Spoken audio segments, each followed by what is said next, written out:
Today on EA Sports, it's the AFC Divisional Round Playoffs on EA Sports.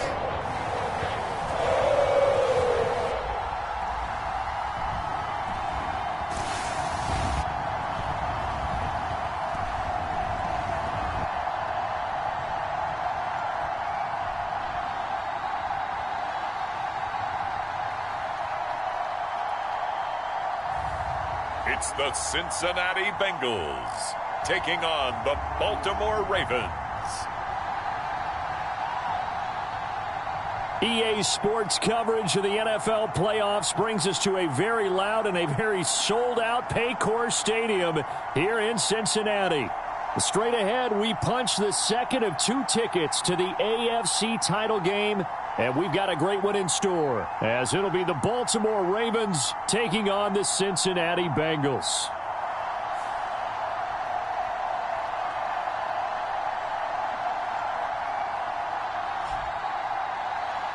Hello, everyone. As the postseason continues here on EA Sports, we're pleased to bring it to you. Alongside Charles Davis, I'm Brandon Gaudin. And who has the edge here?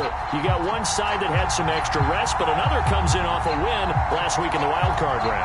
And it's funny, depending on which team you are, you say that that's an advantage. You'll take the rest, you'll take the week off, get your guys healed up a little bit and ready to go. But that team that's coming in off of a win last week, they're really excited to keep playing. They feel like they are hot and ready to go.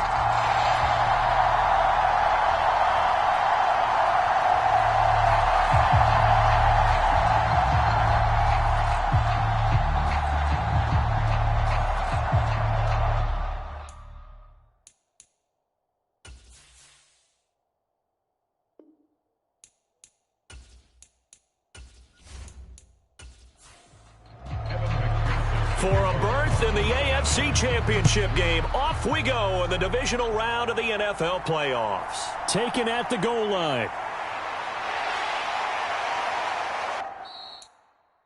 And able to get this out to the 25. So here come the Ravens with their first look on offense. And trotting out there, a guy who's established himself as a veteran in this league, now in his fifth year at quarterback. And it wasn't really his best performance of the year in the wild card round last week. He just had the one touchdown pass, but he got the job done and his team advanced. For them to continue on to the championship round, though, now he's going to need to take a few more chances with the ball downfield, push it a little bit more, and make sure his team finds its way into the end zone a few more times. And they'll get it up just short of the 45 at the 44. His first catch of the divisional round goes for a first down. He had 5 catches last week in their wild card win. And we see the emphasis early here. Get your star receiver involved, able to do it successfully. Not a bad start to begin with, that's for sure. And to me, this play says our guy is better than your guys. Because, you know, a player of his stature, he won't just be single covered all game long. It's going to involve multiple people. And right away, they told the other team, guess what? He's just better. Took just one play to move all the way to the 44 as they try again on first down. Now Jones. Got his man complete over the middle. That's Flowers. They'll wind up getting 7 on the play, and that'll make it second down. Throwing, Jones. Now a quick throw there, but it's going to be incomplete. So the incomplete pass on the last play, and that leads us to a 3rd and 3. Off play action. Jones. Launches deep. A jump ball, and this is caught. And that one results in 35 yards. All right, Charles, let me put you in the head of one of those defenders out there. You have a big play like that go against you so early. What does that shake your confidence? It shouldn't, but it often does, because your thought process all during the week is how you're going to get after that offense and make your plays. And when they make one against you, it makes you a little bit hesitant. Time to regroup. So how about this for field position after the big play? Inside the 15 now as they come up on 1st and 10. A collegiate star here in the Buckeye State, it's J.K. Dobbins. And here he'll get it down to the 7. It's a 6-yard gain on the ground, and that'll make it 2nd and 4. A quick burst there, and he nicely bit off a pretty decent gain. 4 yards to go on 2nd down from the 7.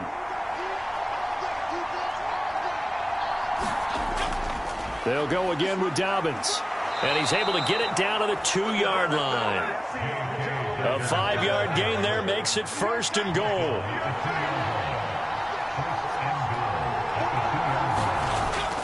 Dobbins trying to get to the goal line, but he's going to be stopped just short at the 1. 2nd and goal from the 1.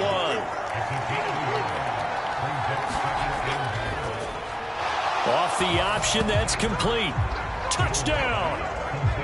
Odell Beckham from a yard out. And the Ravens are on the board first here in this division round matchup. Forget about the storylines of being intimidated in the playoffs on the road. I mean, that was pretty clinical right there. Yeah, they didn't treat it like it was a playoff game in January, did they? No. That felt much more like, hey, we're back in August, running a few drills in the practice field. They seem unaffected by what they're facing in this one.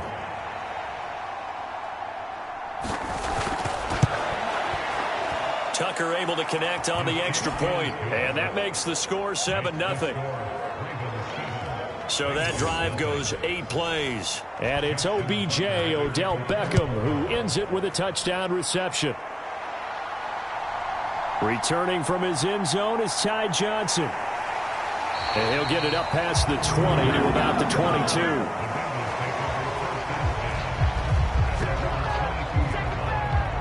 Here come the Bengals now to take over. And they will be led out by their rookie quarterback. He got the win last week, and we all know how infrequently rookie quarterbacks win in the playoffs. So by now, it feels like old hat to him. Well, maybe not old hat, but you've got to believe he'll be looser, calmer going into this one. He already knows what it takes to lead a team to victory in the playoffs. They'll try and start this drive in the air. They'll set up the screen to Barkley. For a first down screen pass, good for 5. Ball on the 27. Here's 2nd down and 5. They'll set up to throw. That's caught by the tight end, Irv Smith Jr. His first reception of the divisional round matchup, but it's good for a first down as well. Now they'll throw here out of the gun. And he goes down. The Ravens able to get to him. David Ojabo coming in from that outside linebacker spot. He gets him down. It's a loss of 5. And this is what you've got to do against a quarterback like him. You've got to keep him in the pocket and not let him get to the perimeter, because once he gets outside, that's where he can really hurt you.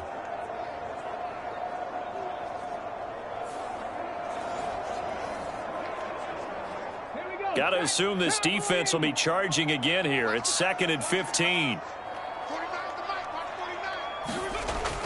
Back to throw here. Over the middle, that's caught by Chase. The result, only 4 yards there on the play. And that brings up 3rd and a full 10 yards. Now back to throw. And that will be incomplete. So on 4th down, on is Brad Robbins to punt for the Bengals. James Prochet deep for Baltimore.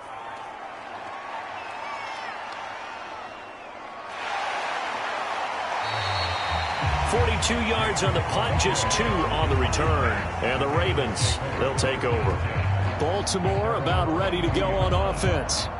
And for them, maybe a little carryover from last week's game. They got the win on the road in the wild card round, on the road here again in the divisional round, but they're hanging tough. Hey, cue a little music, right? A little on the road again. I mean, this has been kind of the mantra they're under right now, and they can't change it. The season... Oh, he tried to fit it in on the slant, and it's intercepted. Chidobe Awuzie with a pick, and he will bring it back to about the 11-yard line. That throw, Charles, over the middle of the field, and a few too many bodies in there got picked. That's a normal situation, too, isn't it? No matter how hard you try and spread the field sometimes, there's always going to be a traffic jam, it feels like, towards the middle. And if there's any type of a missed throw or maybe the ball's tipped or just too many bodies in the area, an interception can result.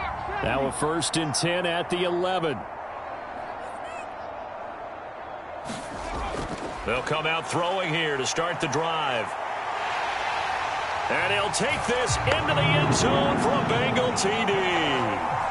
Taking it in from 11 yards out. And the Bengals are an extra point away from drawing level. And this is a balancing act for a head coach with a rookie quarterback. You've got to walk a line with it. You don't want him getting happy feet, but you also don't want to rein in what worked for him in college. And here, he pulls it down, takes it himself, and takes it into the end zone. Evan McPherson for the extra point. It's up and good. So these teams match touchdowns here in the first quarter, and we're tied 7-7. Well, they got the ball in great field position. One play later, boom, end zone.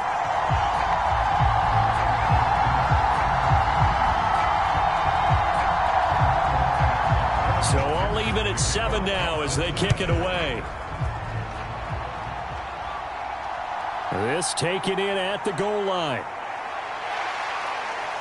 And he won't quite make it to the 25.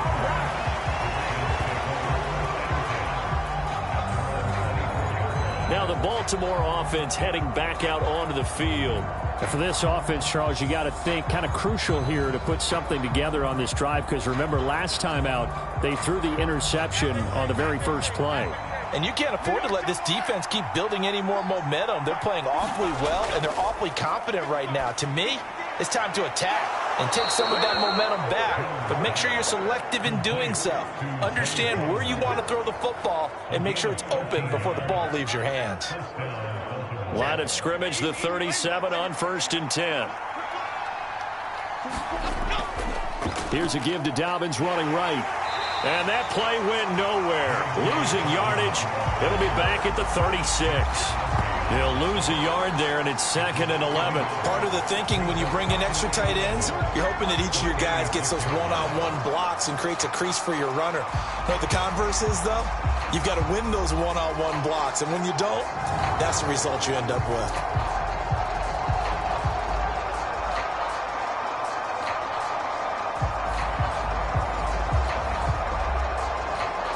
So after the loss of a yard, they'll look to push forward here on 2nd down and 11. Another run here with Dobbins. And he'll take this one for about 4 up to the 40. Well, they didn't get a whole lot out of that one, but I think you got to continue to try and run and try and keep the defense honest. You mean or else he'll just sit back, dare you to throw it on every down? Yeah, you get your quarterback hit a lot that way, too.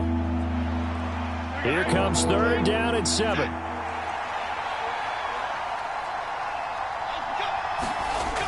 Looking to throw. Jones. He's got his target. That's complete. And he's got another 1st down as the tackle's going to be made at the Bengals' 32-yard line. He got 29 yards that time. Well, I think when they look at their offense, they think to themselves, weapons, weapons everywhere, and they want to move the ball around. They want to spread it to different people. But you absolutely know they want to get this man involved as well, and that's what they just did on that play. So they'll come up in Bengals territory now with a 1st and 10 at the 32-yard line. Here's a throw to his running back. It's complete.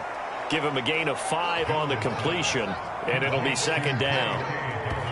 All defenses worry that whenever anyone catches the ball and has a head of steam come out of the backfield, it can turn into a big play with missed tackles or he runs through people. But they were right there waiting, and they stopped him for a minimal gain.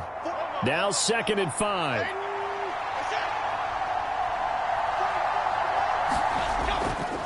Off the play fake.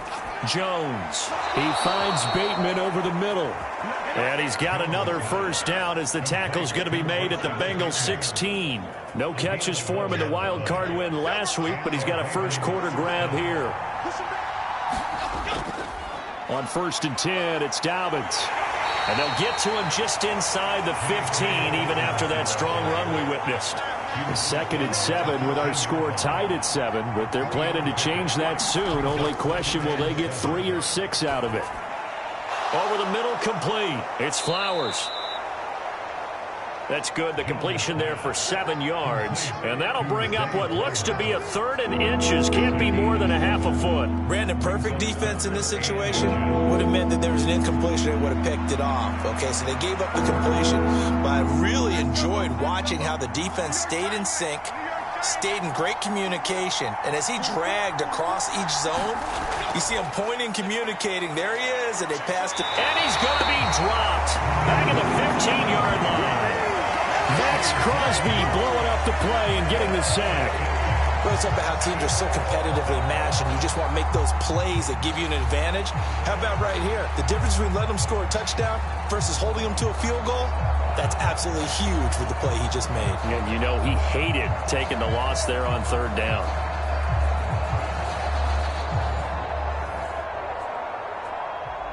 So on 4th down, here's the Ravens Pro Bowl kicker Justin Tucker out onto the field. This a 31-yard attempt. Tucker's kick is good. And they take the lead here now at 10-7.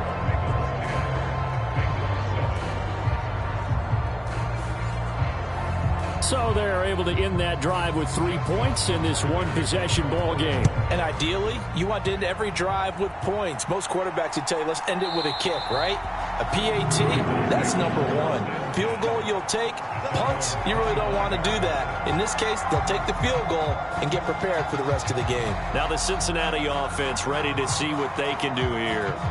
This drive here beginning probably with a pair of motivated groups. Remember, the offense scored a touchdown on their last time out, looking to repeat that in Charles's defense. They were very frustrated after giving up 6 the last time. And now this is intercepted. My goodness. Picked up by... And now look at this. Big gain, but a fumble. But this will get out of bounds, so possession will stay the same.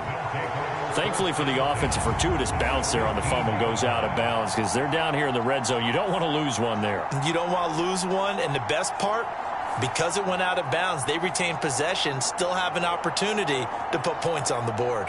And now here come the Ravens. Following the interception, they're set up nicely here, already inside the red zone, knocking on the door, if you will. 1st and 10. Jones throwing to start the drive. And he's got it. And stopped a few yards shy of the goal line at the 3.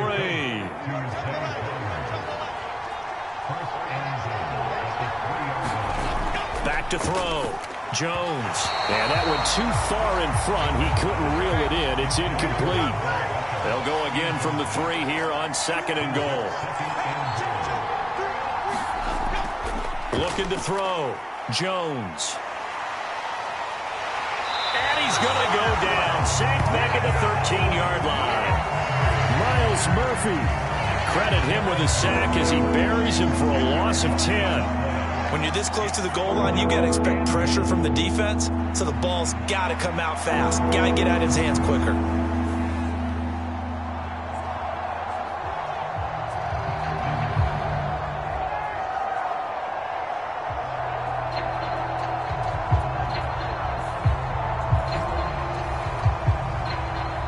Three tight ends up front here, 3rd and goal.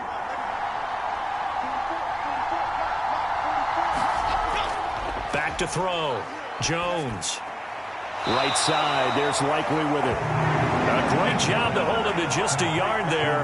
Now it's 4th and goal. Great job here by this defense. They try to bring the receiver from one side of the field to the other, hoping he'll get lost in the wash.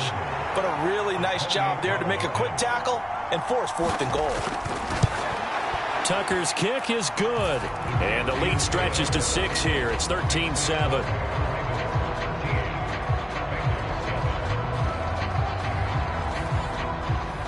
So, Charles, they get to them with their first turnover of the game and then make it hurt a little bit extra with a field goal. And anytime you give the ball up, what's the first thing a coach tells his defense? Don't let them score off of this. You've got to put out the fire. In fact, in 2021, that's what one NFL coach termed his defense. The firemen. Go out there, guys, and don't let them put some points on the board.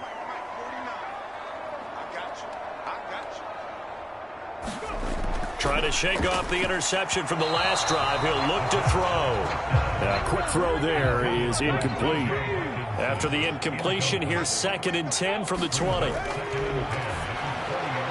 Now this pass into the hands of Saquon Barkley. And he'll get this up to the 30-yard line. We are in for a good one as we're through one on EA Sports.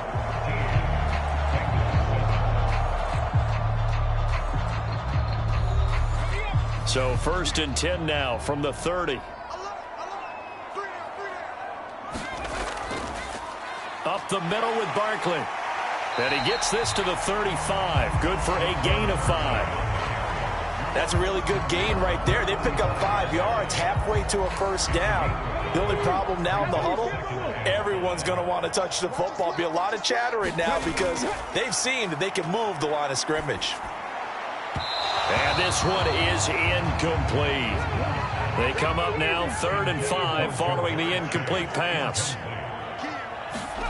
He'll look to throw. Able to find the open man. That's complete. And he is going to have a Bengals first down as they're able to get the 3rd down conversion. Well, Charles, you look at this offense. They're the #1 seed, a Super Bowl favorite, but it's hard to avoid the topic that this is a rookie quarterback under center making his first ever postseason appearance. Any concern level there? Well, I would think that we'd all have some concern because, you know, a rookie quarterback, that's just not normal, right? But I think I'd be a lot more concerned if they were the 6 or 7 seed and had to go on the road and play in a hostile environment. What if it was cold outside?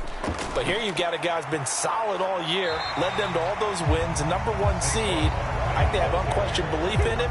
They also feel like they have a responsibility to help carry him along as well. Decided to hand it off that time on the run-pass option. Appeared to be an easy decision. Just gave it inside. Nice steady gain. 2nd and 5. And the Raven pressure too much. Down he goes. David Ajabo. That is now 2 sacks for him here in this first half. Pressure can come from all over when you're plotting a defensive strategy. On that particular play, it just came from the outside.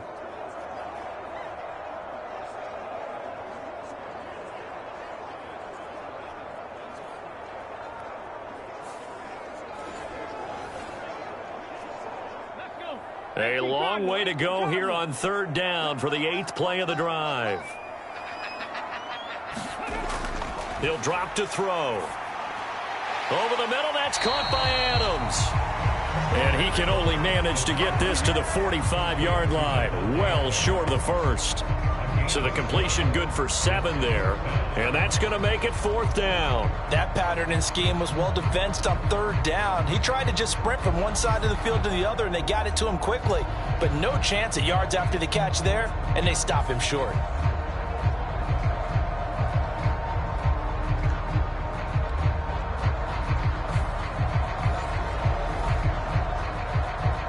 Here's Brad Robbins now.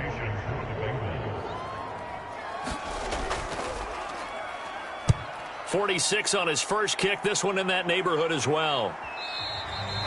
And a little too much mustard on that one. It hits a couple yards into the end zone. A missed opportunity there maybe to pin him back. And now Baltimore gets set to take the field. And last time they got 3 points, but it was a chip shot field goal. And when you go to the sideline after a chip shot field goal, maybe the offense not too happy. It's a balancing act, isn't it? Because you're exactly right. They're none too pleased that they didn't punch it in for 6 points. But they also have to remember they did put points on the board. 3 points is 3 points. And in this league, you take points when you can get them. Not easily done. The stop for no gain brings up 2nd and 10 from the 20. Looking to throw. Jones. He'll swing this out to Dobbins. And he'll be out of bounds at the 25-yard line. And this offense on 3rd down today, they've hit 2 for 4 thus far. This will be 3rd and 5. Back to throw. Jones. Can't get away, and he's taken down. Myles Murphy. That is now 2 sacks for him here in this first half. Well, many times when you talk about mobile quarterbacks, you get the sense that they feel like they can get out of any bad situation. They keep moving around and trying to emulate guys like the Scrambler or the Dodger. Instead, they keep losing yardage and digging themselves a hole that they can't get out of. Facing 4th down, Baltimore will punt. Jordan Stout out there.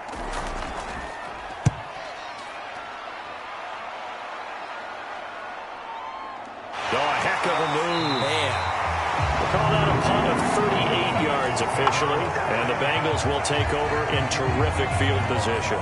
Cincinnati now ready to take the field.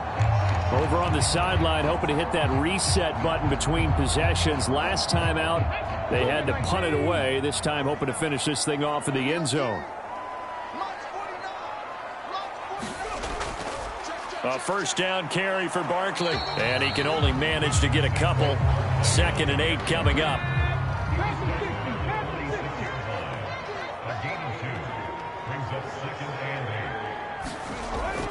They'll look to throw. Slant to Adams. And he works it past the 30, almost to the 25. 2 catches now in this divisional round matchup. That one, a first down. You can see the time and effort and thought that they put into their passing game because it was evident right there. It looks like a simple pitch and catch, but you and I both know that they have planned for this and worked hard to make it happen.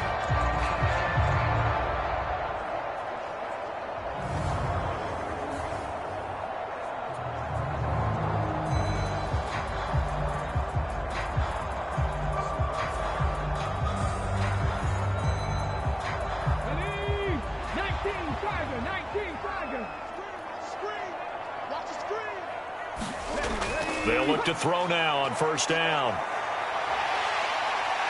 And inside the 20 before he's brought down. Give him 10 that time, escaping the danger, running with it, and picking up a first down. No surprise to see him running again here. It's something he's done throughout this season. And that run puts him over 500 yards on the ground for the year. He's got to be thinking to himself, if I'm already at 500, what's to stop me from going for 1,000? So from the 17 now, here's a 1st and 10. Barkley, inside handoff. And he stopped immediately there. It's David Ojabo there for the tackle. Now a 2nd and 10. He'll look to throw. That to the right sideline, and it falls incomplete. An incomplete pass on 2nd down. That muddles things a little bit here. This is 3rd and 10. They'll look to throw here. And he'll be brought down shy of the first down marker at the 11. Decent gain on the scramble to 6, but now it's 4th. Like any team playing, they're looking for touchdowns to try and help their cause. But in this case, he does get them a little closer at least if they think a field goal turns out to be the better call here.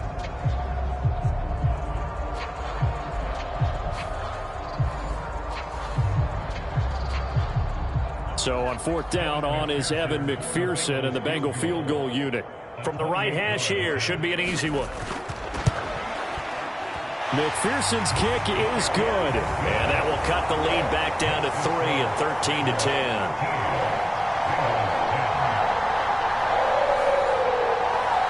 Well, in a close game like this, obviously you want the touchdown, but certainly they will take the 3. And they'll be okay with that, but let's throw a little credit to the defense as well. And I'm just glad this doesn't come down to a debate, right? Which side won, partner? Because the defense, hey, we didn't give up a touchdown. The offense, hey, we put 3 on the board. Either way you look at it, I think both sides gained something out of that drive. And Baltimore's offense set for this next possession. These guys definitely hoping for a better showing than their last appearance. They couldn't really even move the football much beyond the shadows of their own goalpost, Charles. We'll see if they can get a better, more sustained drive going here. Yeah, and every team that we ever talk to says the exact same thing. When you start a drive from that deep in your own territory, the goal is a minimum of at least 2 first downs, because even if you have to punt then, you change the field position, right? You flip the field a little bit. They didn't get that done.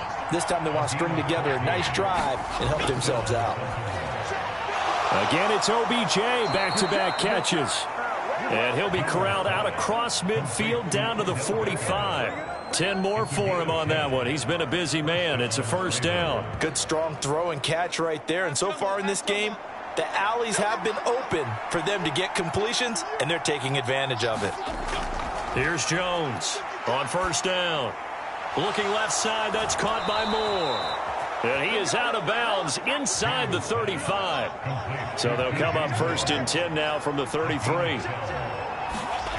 They'll stick with the passing game as he looks to throw. Throw caught by Flowers. short completion, just 4 yards, and that's going to bring up second down. A shotgun snap and again to Dobbins. And he is met in his tracks behind the line of scrimmage. Now they're going to be dealing with a 3rd and 7. Is that one officially a loss of 1? The running lanes have definitely not been there for him here in the first half, and I don't think it's all been his fault. His offensive line hasn't given him much space. A loss results there.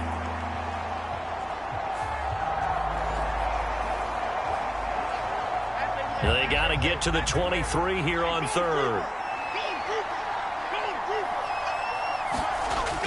From the shotgun, he'll look to throw. He'll check this down to Dobbins out of the backfield. And this won't do it. He needed 6. He only got halfway there. We can make this one pretty simple. Walked up all of his progressions downfield, forced to get it to his running back. But how about the way they ran to the football and knocked him down to force a 4th down?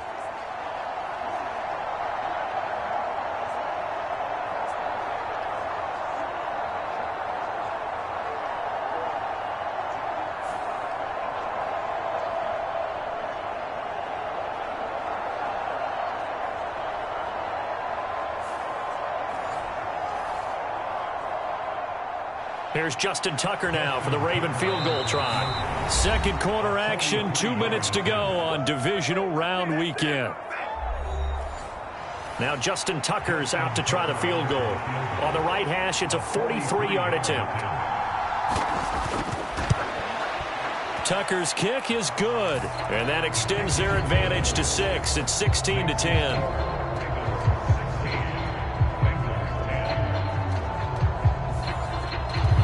So that one is his 3rd of the game. Now, if you're wondering, that's only halfway to his career high, as he once had 6 field goals. Brandon, but 6? Let's hope we don't get that again, please. Can we see a few touchdowns here and there? That'd be nice. And he'll be stopped right around where he would have been had he gone down to a knee, maybe a yard shy of there at the 24. So now the Bengal offensive unit back out onto the field. Their drive last time, it stalled out. They were forced to take the short field goal. And the key phrase, you nailed it, forced to, because you know coaches look at these short field goals as a last resort, right? To them, that's not how drives are supposed to end. You're supposed to put 6 on the board. That's a consolation prize, like going to the county fair. You don't get the big stuffed animal on that one, do you? No, you don't go top shelf. That's bottom shelf material. Now a nice throw here right side. He hauls it in. And he'll have it past midfield almost to the 40 before being taken down. That one covers 29 yards. First down. But one of the ways the quarterbacks keep all the receivers alive in a play, never lock in on any one guy. Make sure you keep your eyes moving, scan the field. And here he finds the open guy for a nice pickup.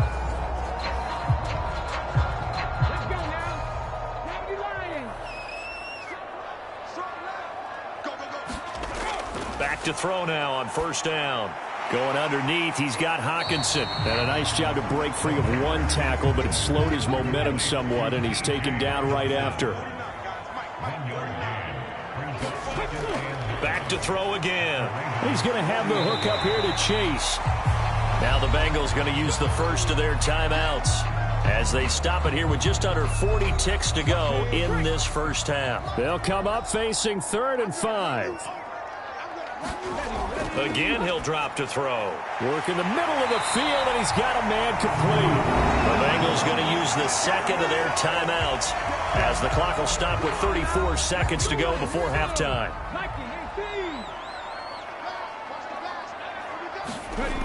They'll look to throw again. Oh, and his early struggles continue. Here's another one intercepted.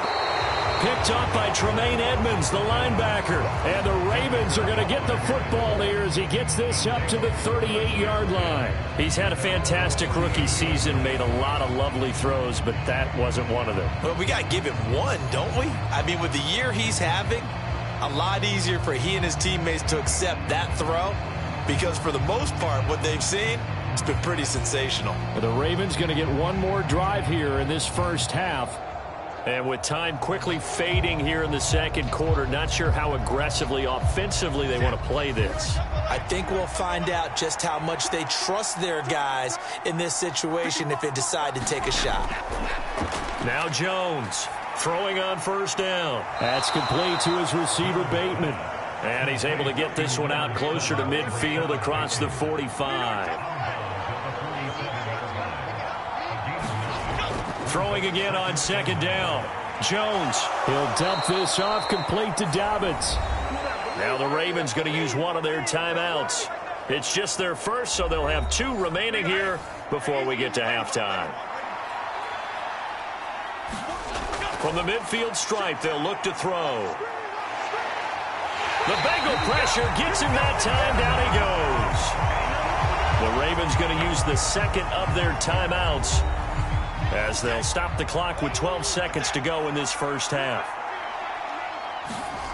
Throwing on second and long. Jones looking for Bateman. He's got him complete. And he goes out of bounds. It looks like right at the 50.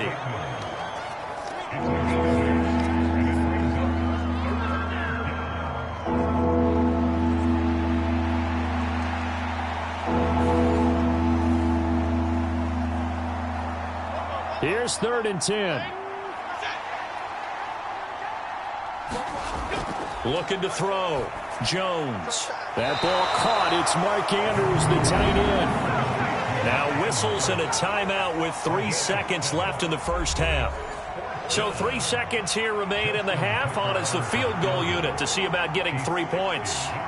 They spot it on the midfield stripe, so it is a 60-yard attempt here. Tucker's kick is good, and that will do it for this first half. So it's on to halftime in this AFC divisional round matchup. As we'll head down to Orlando, that's where we find our man Jonathan Coachman at our EA Sports Halftime Report. Coach.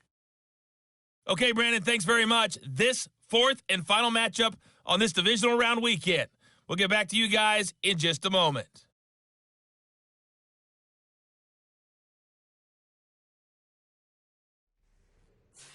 Meanwhile, in our game, we've got 1 half remaining to find out who goes on to the AFC title game.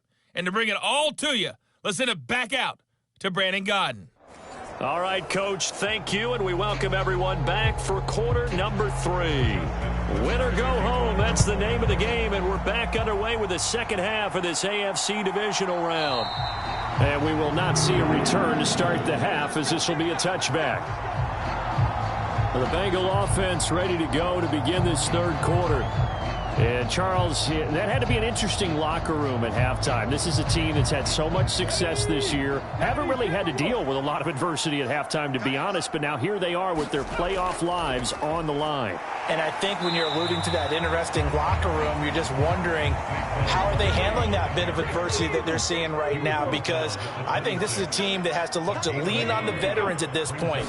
We know we're better than this. We've proved it all season. Let them disseminate that confidence through the locker room. But this opening drive, it'll be an important one for them to give them a little jolt of confidence moving forward. It's a loss of a yard, so it's back to 3rd and 10. I know they'd love to take some heat off of that young quarterback, but so far, not much in the running game, and this won't help things either. A loss on that play.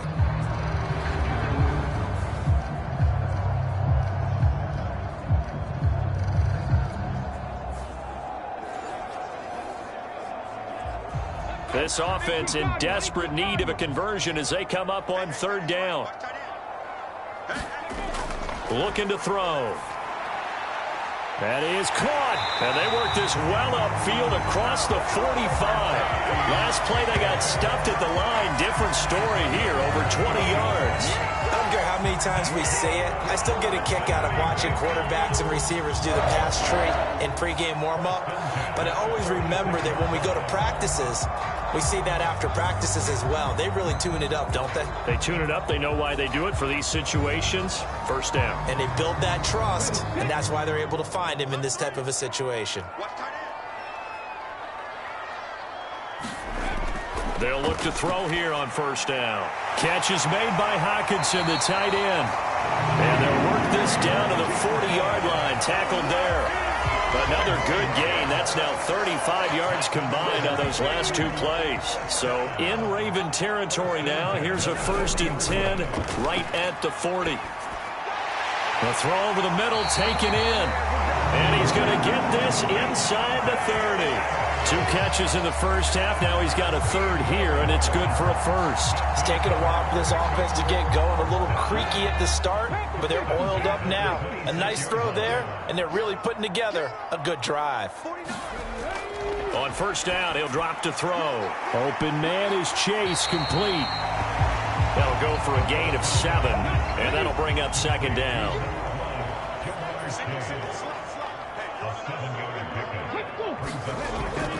They're going to look to throw. He's got his tight end over the middle, T.J. Hockenson. That one good for 7 as this long drive continues and the chains move again. Now on 1st down, he'll drop to throw it. On the move to his left. And he'll be brought down this time at the 5-yard line. From the 5, 2nd and 4. Here's a give to Barkley. And he gets him a little bit closer. He takes it from the 6 inside the 5 to the 4. They'll come to the line needing only 2 yards to gain the 1st here. They'll go to the air here on 3rd and 2. Open man is Higgins, and he's got it. Touchdown, Cincinnati. 4 yards on the touchdown grab. And the Bengals are back within a score. Coaches must really like to see that from the quarterback because he's had the interceptions in this game, but they're able to connect on the touchdown pass. And teammates love to see that because they know that they miss blocks during a game, but they come back and make them later on. They miss tackles, right? They miss making plays, but the spotlight is magnified on your quarterback.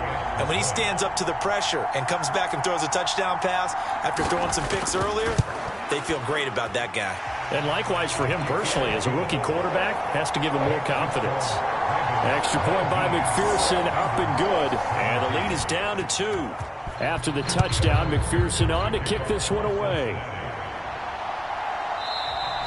Duvernay going to sit on this in the end zone, so it'll come out to the 25. The Ravens offense getting ready now for their first possession of the second half.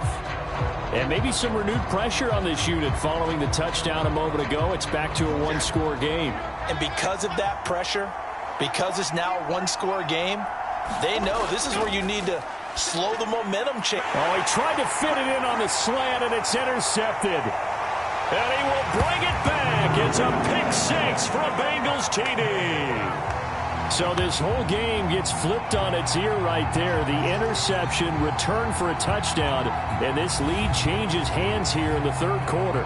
And it certainly felt like this defense had a read on what was going on the offensive side of the ball and said, let's cut down our coverage a little bit. Let's be in a position to make a play on the ball. And, boy, that sure turned out well for them. McPherson on for the point after.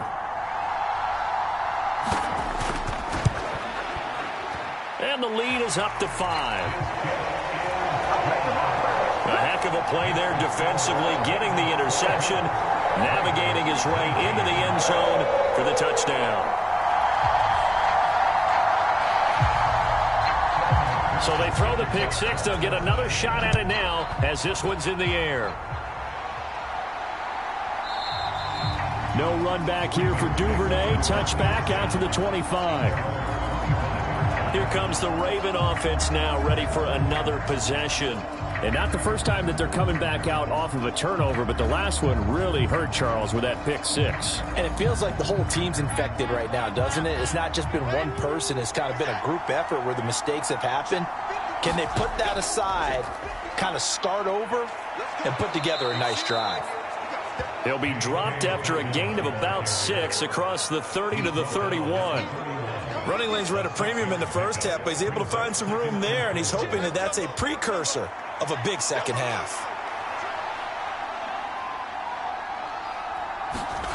Throwing, Jones. That'll be complete to Dobbins.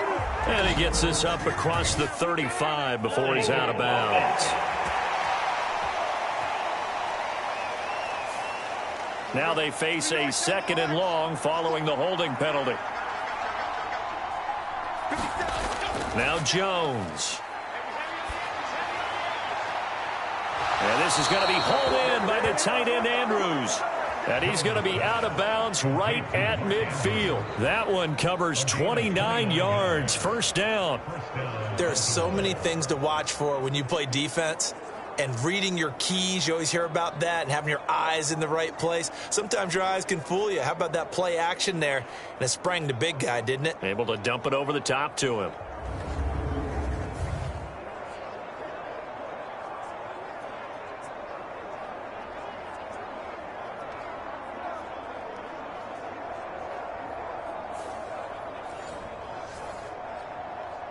Okay, here we go. New York Giants. New York Giants. Jones now on 1st and 10. Call it a gain of 6 on the play, and it'll be 2nd down.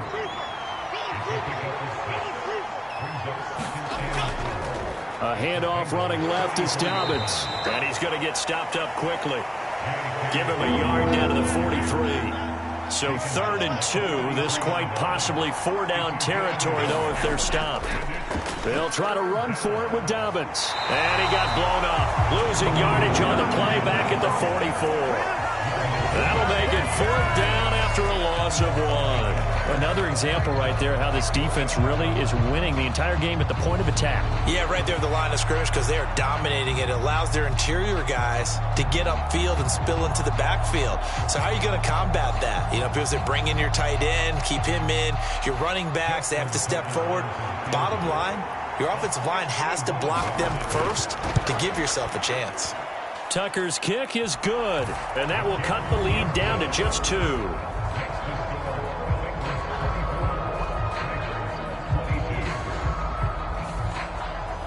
So yet another field goal to end a drive. That has been a very common theme. He's now hit 5 of them in this game. Yeah, Brandon, as an offense, you hate that you've had to call on your kicker so often, but you have to love the fact that time and time again, he's come through. And ultimately cannot get this out to the 25-yard line as he's dropped at the 23. The Bengals offense returns to the field. Good drive last time.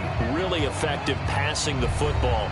Do you maybe mix it up, now go to the ground game and surprise the defense a little bit? I would anticipate the defense making some changes, but I wouldn't necessarily just absolutely go in the opposite direction. They're doing so well throwing the ball. Yeah, why I wouldn't change it up until they showed me a reason to do so. And the ball on the 30. Here's 2nd and 4. Barkley, toss play left. And he's going to lose yardage and be backed up to the 25. That's going to go down as a loss of 5, and it brings up 3rd down. I'll tell you what, this defense hasn't played its best, but they're still right in this football game. And if they keep making plays just like that, they're going to give their offense a chance.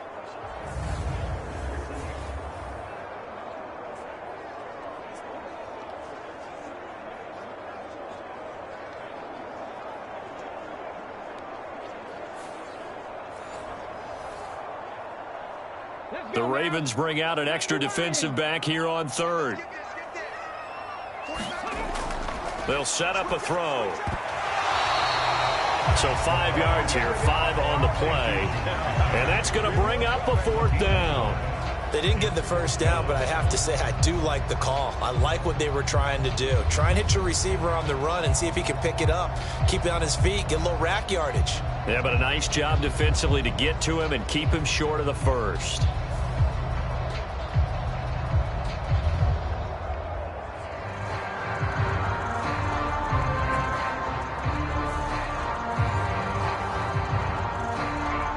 The Bengals bring out their punter now as he'll come on to kick this one away.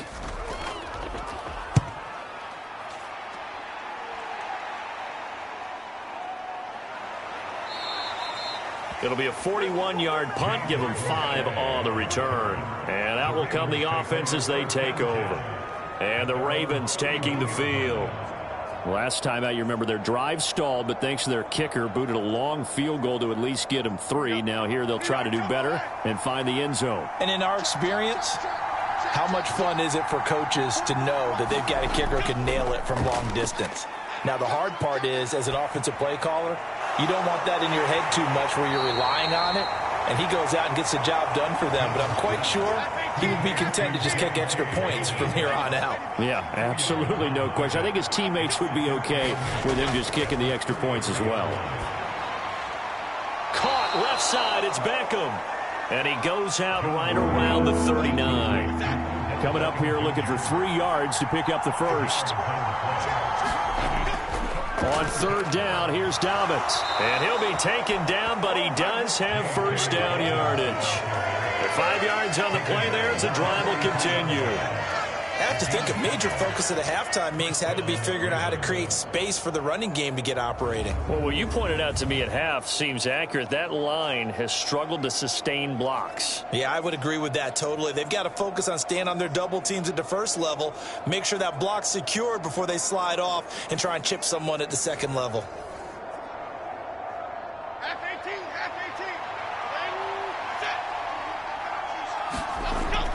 Right back to Dobbins on first. And a solid run here as he'll pick his way down to the 42-yard line. They get 14 on that one. That's good for a Baltimore first down. Sometimes it's hard to believe, but there are times this game is about patience, isn't it? Has had the game he expected, but that run there, that may get him going. I was just going to say, maybe that gives him a little juice, because you're right, he struggled, especially in that first half. Yeah, and I know the great ones always think to themselves, just hang in there. I'm just one big carry away from busting this open. That's a good start for him. So they'll come up in Bengals territory now with a 1st and 10 at the 42-yard line. Now a throw out to his fullback is complete. And he'll go out of bounds after taking it a little further down inside the 40.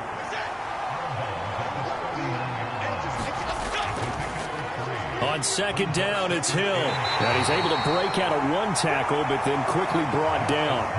3 yards is half of what they needed. Now can they get the other 3 here on third down? Just not a whole lot of room to operate there on that carry. No, not at all. They did a really nice job staying in their proper places and not allowing any lanes to open up. And he'll go down, and that will do it for the third quarter of action. 1 quarter remains for the right to advance to the AFC title game. You are watching the NFL on EA Sports.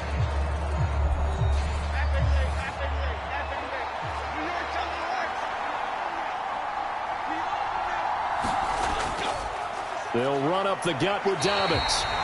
And only a yard this time as he's taken down right around the 26. They work now on 2nd and 9.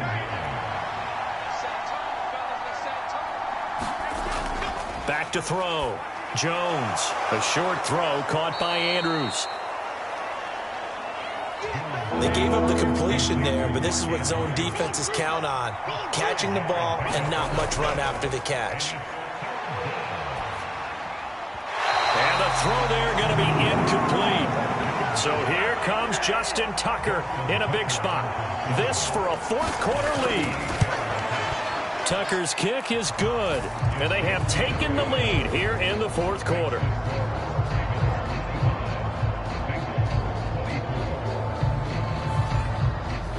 So the drive here ends with a field goal. It does give them the lead, but this one's still certainly a long ways from over. It definitely puts a lot of pressure on your defense to hold the lead, right? They're happy to have it and happy to be out there trying to do so. But I know as a former player, in the back of their mind, they're thinking, why don't you score the touchdown and seal this thing? The Bengals getting set to go. And this one not officially in the bag, but it's looking more and more like you and I are going to be in these same seats next week for a game to go to the Super Bowl. And it's contrary to our meeting with the visitors, wasn't it? Remember when we went over to their hotel before the game, and one of the themes they kept hitting us with was, let's put the pressure on the #1 seed and see if they can handle it. Let's do that. Well, they're the #1 seed for a reason. Best team all year long. They're showing it again in this game. There's no question that coming into this game, this defense was pretty vocal about its desire to take this running back out of his game. And all that pregame wolfing has turned into results.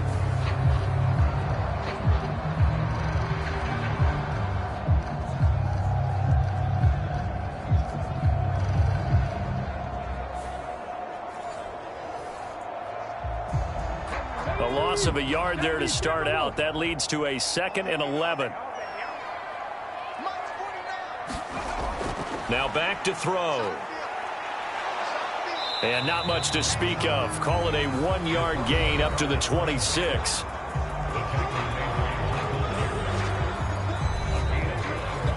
This offense so far on 3rd down, they're at 50%, 4 for 8. This is 3rd and 9. He gets this one to Johnson. And a good job defensively. They stop him short of the first at the 32.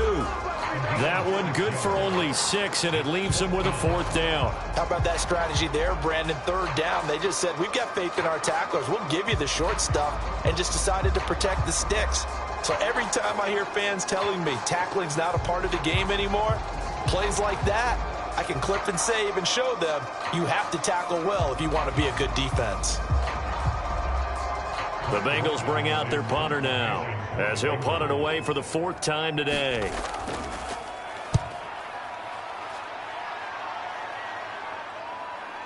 The return is Prochet.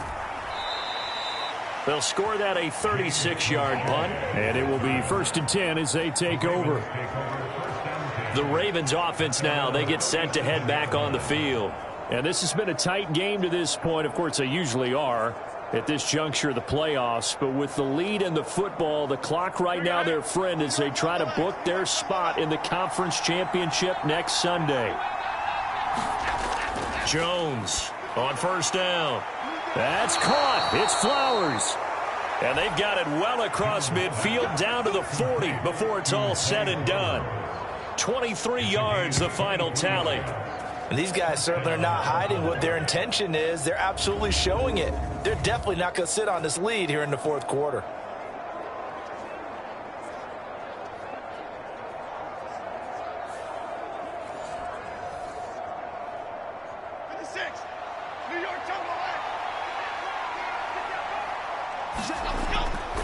Now a play fake here on 1st down. That's into the hands of Flowers over the middle. And they're able to get this one past the 30 down to the 25. Back-to-back receptions for him, and it's another 1st down. Tell you what, he's been able to put the ball in some tight spots all game long. That throw, no different. Yeah, a lot of people would call it a gutsy type of a throw. I think he looks at it as, I can do it, so it's not that big of a deal to me, and I'm going to keep firing.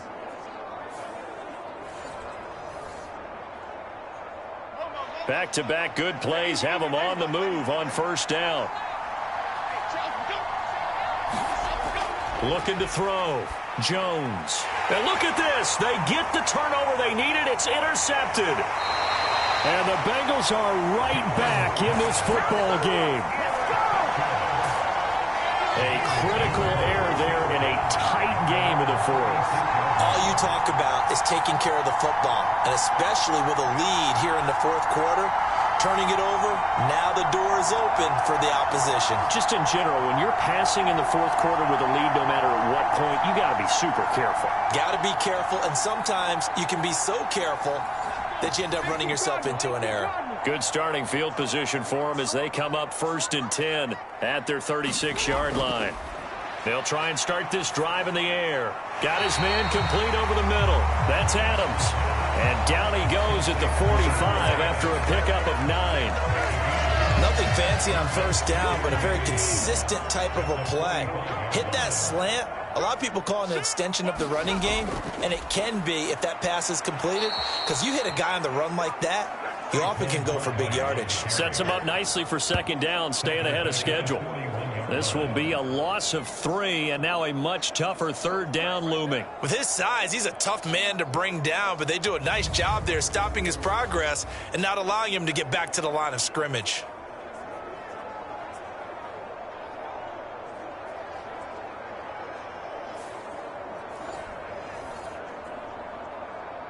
Here is 3rd and 5. Back to throw. A bullet throw, but incomplete. The Bengals bring out their punter now as he's on for the 5th time here today.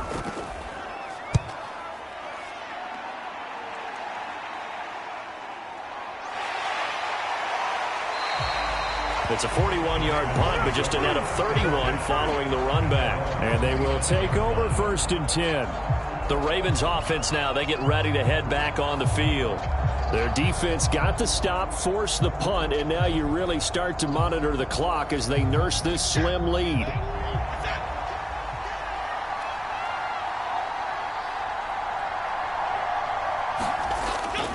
The drive will commence with a run by J.K. Dobbins. 49 yards rushing for him now in the ball game.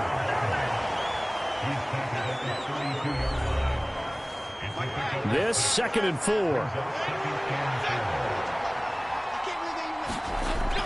Back to throw. Jones. And that is going to be incomplete as he let him a bit too much. Now they face a 3rd down and 4 after that incompletion on 2nd down. Out of the gun, they'll look to throw. Pass to the sideline and pulled in. And out of bounds on the other side of midfield at the 45. That one goes for 24 yards.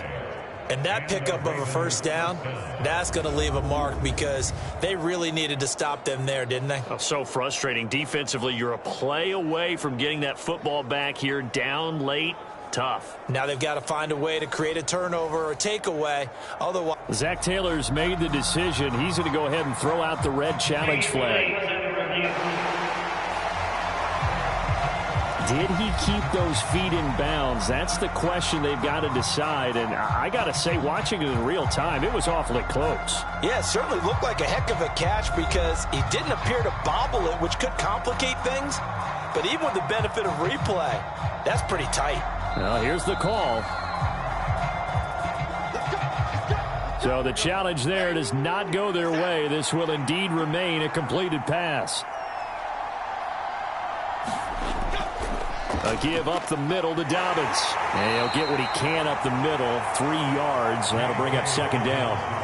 Not a huge carry there on 1st down, but not all of them will be. But still, all in all, a positive play for the offense. It's all about picking up at least a few to set up what you're going to do here on 2nd down.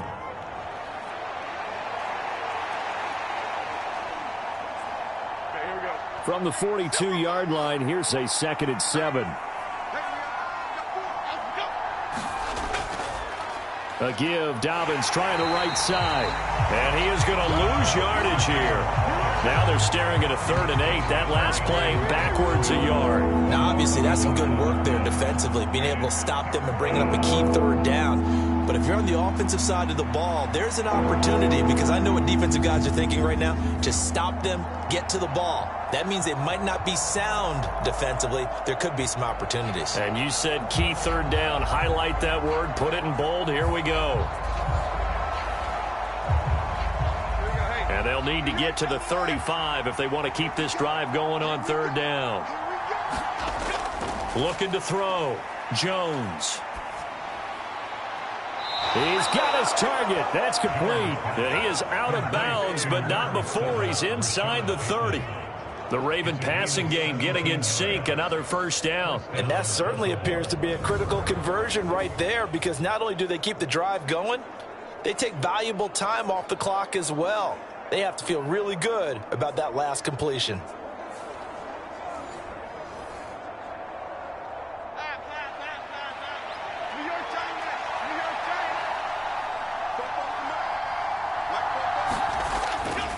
They go play action here on 1st down. That is caught, Rashad Bateman. And he's out of bounds, almost gets to the 10. A good gain again. That's now 31 yards combined on those last 2 plays. From down at the 12, it's 1st and 10. Now they'll throw here out of the gun.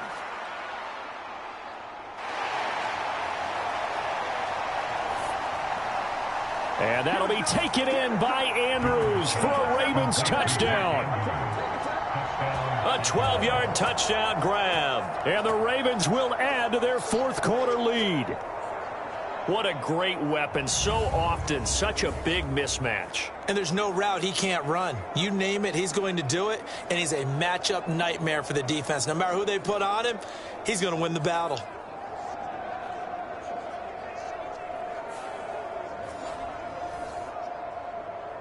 Now Tucker to add the PAT.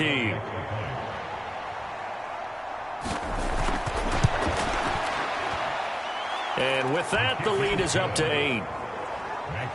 So that one, an 8-play drive. It spans 75 yards. And it's Mark Andrews who finishes things off with a touchdown reception. Johnson won't return this, and the football will come out to the 25. The Bengal offense now gets set to head back out onto the field.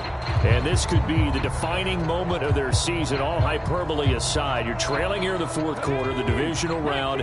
And they need to come up with something as they get this drive started.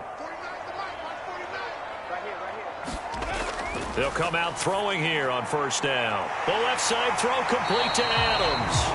And up to the 35 before they're able to knock him down. It'll be a gain of 10 to start the drive out by a few inches. That'll be a first down.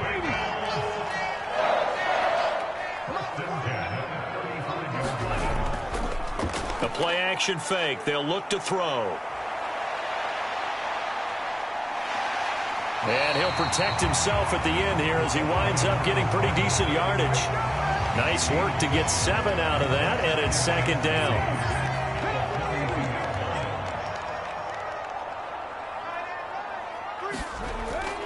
Back to throw here. Going underneath, he's got Hawkinson. And he'll be taken down, but not before he works it past the 50. They call his number again. It's his 6th catch and a first down.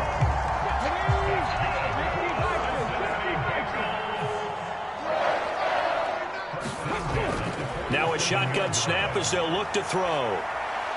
And he slides and covers up at the end as he's going to be able to pick up decent yardage.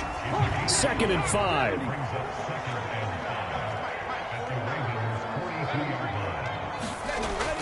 They'll drop to throw. And he will not make it back to the line of scrimmage as he's going to be taken down. Michael Pierce, in all of his 340-pound glory, gets the sack. We've seen him escape similar situations earlier in the game and get away for pretty good yardage. At that time, they get him down. Yeah, they've had enough evidence that he can get away and run for good yardage, haven't they? That time it felt like, okay, enough of this. Let's play it the right way and get him on the ground before he does any damage.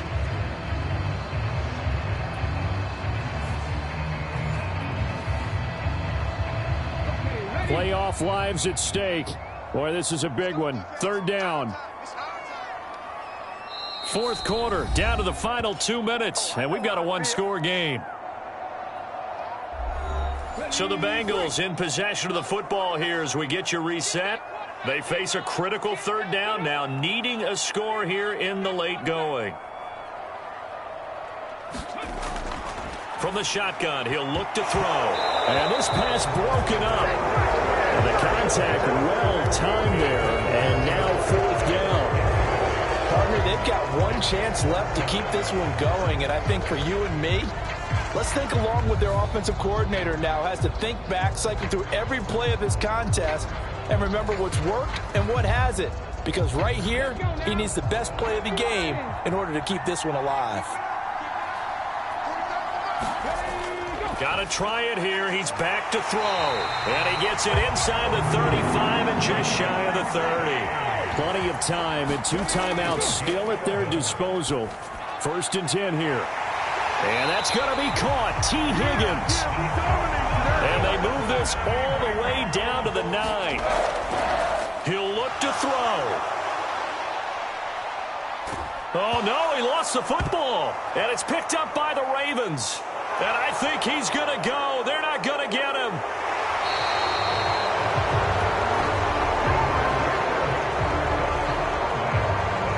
And they were hoping to get down there, get the score, and get this thing into overtime. How deflating. Absolutely. I mean, let's face it, heartbreaking. They had an opportunity, had a chance, and probably were feeling pretty good about what was going on, and that was taken away from them by their own mistake. Yep, the opportunity squashed. So good starting field position for him here as they come up 1st and 10, just shy of midfield at the 48. And across midfield he goes and into Bengal territory. The Bengals going to use the 2nd of their timeouts as the clock will stop with 1:06 left to go in the game. So they come up on second down, and they can get another run like we just saw. Would likely put an end to this thing. And this time he's not going anywhere. They'll get him down right at the line of scrimmage. Now the Bengals going to signal for their third and final timeout as they get the stoppage with just over 1 minute to go in the game. Now a handoff for Dobbins. And he has the Ravens first down, and it would appear that that's going to be the one to do it.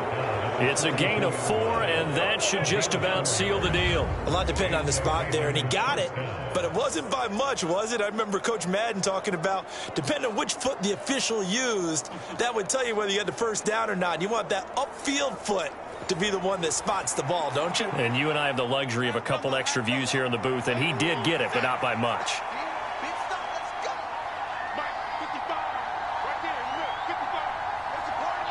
They go to a knee here, and with that, it's on to the AFC title game. So they file for the exits here in silence. And what a job to come in on the road, divisional round of the playoffs, and you get to end it by going down to a knee.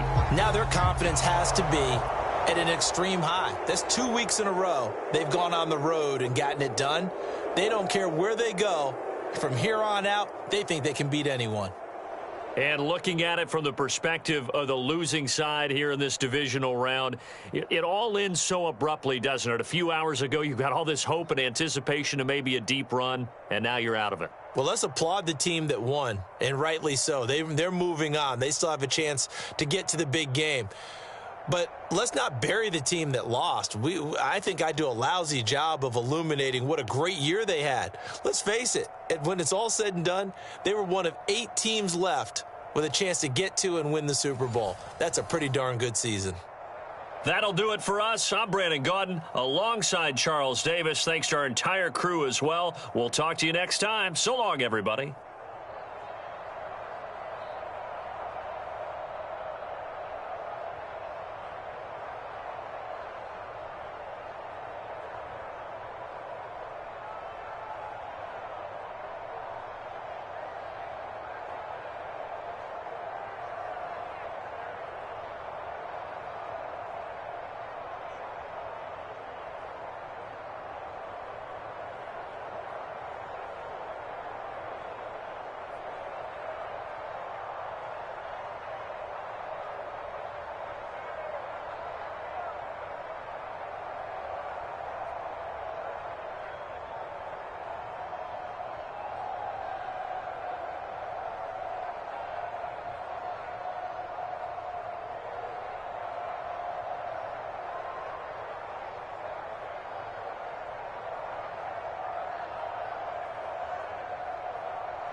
Tonight, from Highmark Stadium in Orchard Park, New York, it's the AFC Divisional Round Playoffs on EA Sports.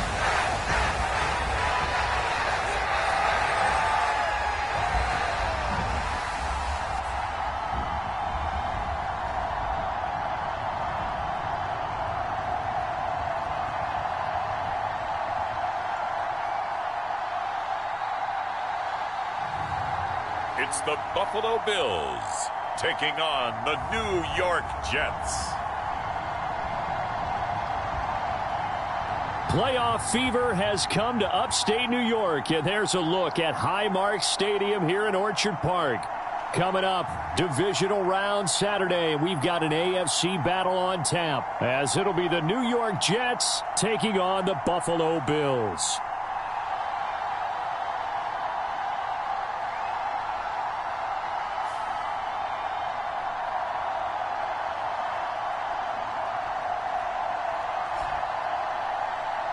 With Charles Davis, as always, I'm Brandon Gaudin. Charles, you talk about storylines in this one. I think it begins and ends with our two quarterbacks, certainly two of the best in the business. And nowadays, I don't think you can get by for long periods of time without a top-flight quarterback. The way the game is played, with all the responsibility he has and how the game flows through him, if he's not on the top of his game, your team's not going to benefit at all.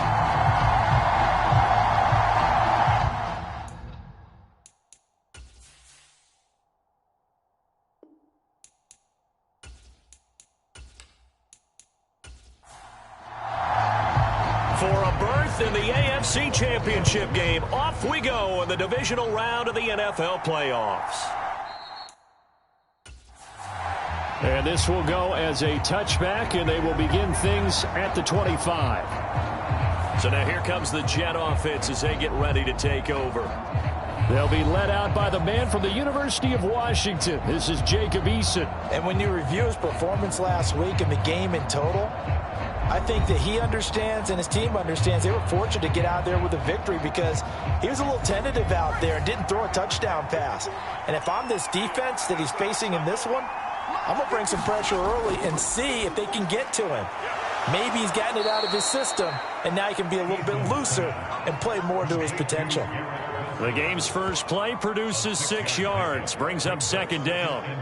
I think defensively you're okay with that. Here in the first quarter, he's going to get some catches, but they rallied to him quickly. And that's what you count on, and I like what you just said. First quarter, can you do it all game long? They catch it, you tackle them, they go down on the spot. Because when you're able to do that, you don't give up big chunks of yardage after the catch, now you put the offense in a position where every series they have to work hard to pick up first downs, and you tend to stall them out when you do that. That's complete. Terry McLaurin with it. And he'll be taken down, but not before he gets into enemy territory. His first catch of the divisional round goes for a first down. He had 5 catches last week in their wild card win. I don't care who you put on him. He's going to be a handful in one-on-one throws. Yeah, right now you're right. They're in man-to-man. Maybe need some safety help. I would say that'd be a good idea. Double team him somehow. I'm going to have to make someone else beat me rather than let him shred my defense.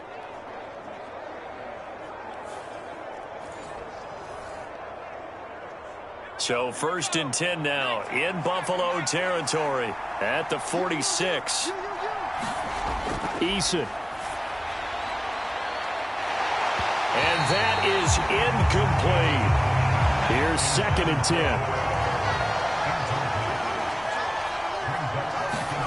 10. Here's Eason to throw. And he can't find a receiver, and he's brought down. It was Von Miller who shot in there to get him down. Defensive end gets in there that time. They were in a 4-3. What's the responsibility of the ends versus the tackles there, Charles? Well, most of the time when you talk about the ends, they're your pass rushers. They're the guys that you turn loose to try and get to the guy who's going to throw the football. The tackles, usually more of the run-stuffing variety. But the way this game is advanced, you're wanting a little bit of everything out of all of your guys. But let's just go ahead and break it down and make it simple. The guy who's the right defensive end versus a right-handed quarterback, that's the blind side. He's going after the quarterback. He's going to put him on the ground. Throwing for the out route, he finds Wilson. And he'll go out of bounds after taking it a little further down inside the 40.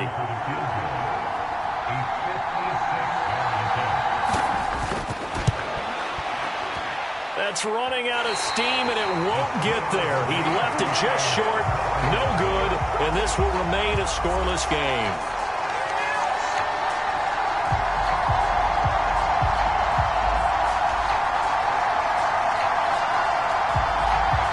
And the Bills getting set to go.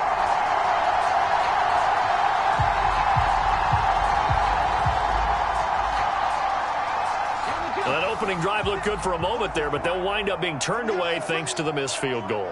And those especially hurt when you come into a game on the road. You're trying to get things to go your way early, and now you suffer a setback right out of the gate. And down he goes at the 45 after a pickup of 9. Just about every quarterback is trained to really look downfield first before you come back and make a nice, safe throw. And in this case, that's exactly what he did. Found his running back, let him create some space, and it turned out to be a nice play for the offense.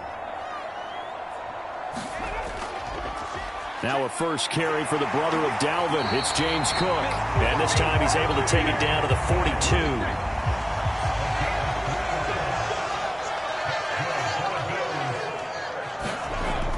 To throw now on first down. That's caught by his tight end, Dawson Knox. And past the 35, he'll be dropped a yard or two shy of the 30. 11 yards and a Buffalo first down. And after that completion, you can understand why so many teams in the league are emphasizing speed on defense at every position. The tight ends have created so many tough matchups now. If you can't run with a tight end as a linebacker, this is going to be the result every time. They'll look to throw now on first down. He's got it complete to Stephon Diggs. A good position to be in here, 2nd and inches.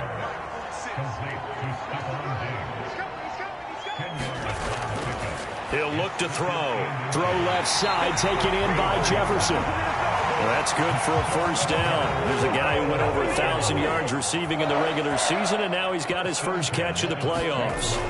They'll stick with the passing game as he looks to throw. And this one right back into the hands of Jefferson. And he's going to get a solid gain of 9 before being brought down. 2nd and right at a yard. On 2nd down, here's a keeper by the QB.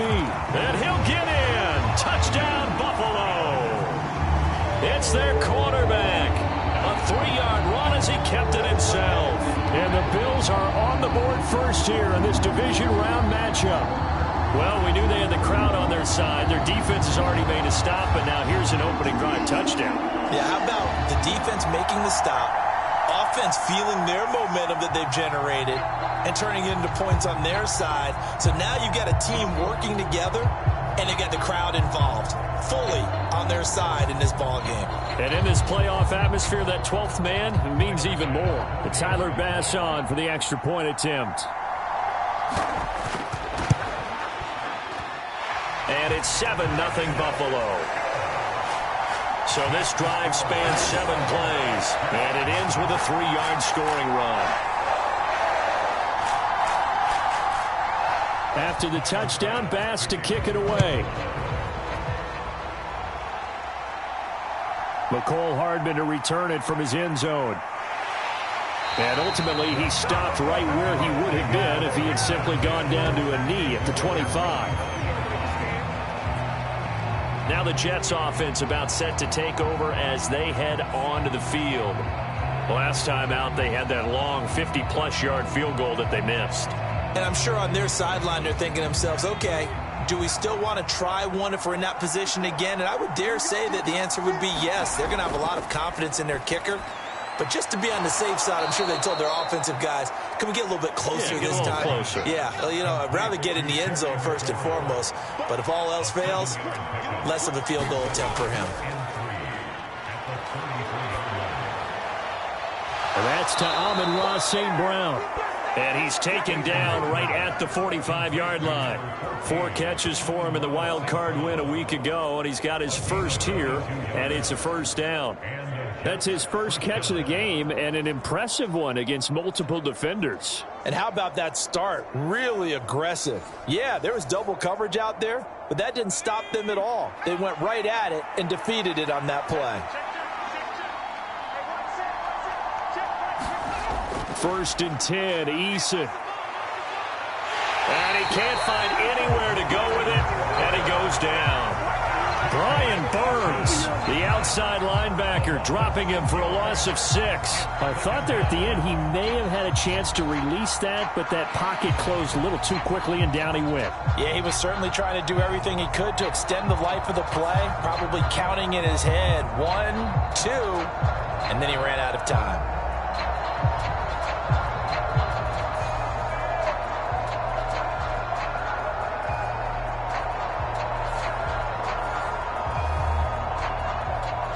Protection certainly going to need to be a bit better here on 2nd and 16. On 2nd down, a run with Hall. And he'll take it across midfield and into Buffalo territory. 3rd down and 13. From the gun is Eason. Looking for McLaurin, and he's got him. And he can only get this to the 42-yard line, and that is not near enough. So the completion good for 6 yards, and that'll bring up 4th down. Well, we hear so often how tackling has become almost a lost art in the NFL game, but it's so important to tackle well on these receivers, especially in a play like this one. 3rd down, they gave him the underneath stuff. You got to go and make the tackle right away. On 4th down, A.J. Cole comes on to punt.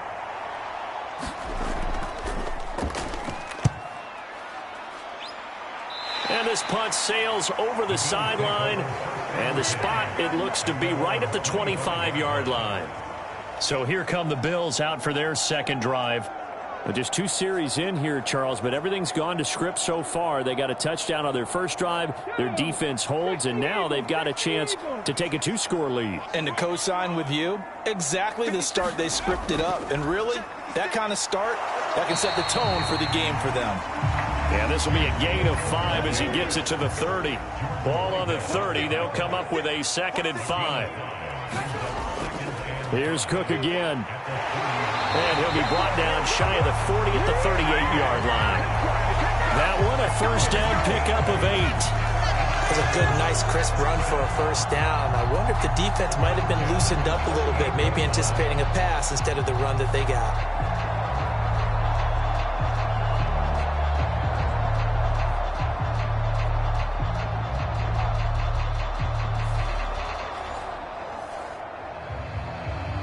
So here's a 1st and 10 at the 38. Looking to throw. A quick throw there, going to be batted away and incomplete. 2nd and 10. He'll drop to throw. Little pitch and catch to the tight end, Knox. 5 yards. Now it's 3rd and 5. They'll need 5 on this play to move the sticks. They'll look to throw here. And the Jets pressure too much as down he goes.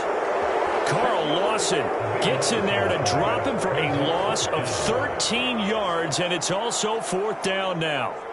Now that was a passer's nightmare. The front door totally shut down by the defense, so he kept going backwards, hoping to find another avenue of escape. It didn't exist.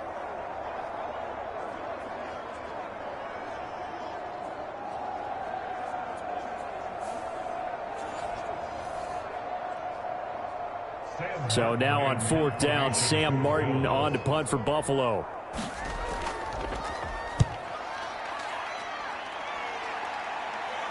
Fair catch called for and made right at the 25-yard line.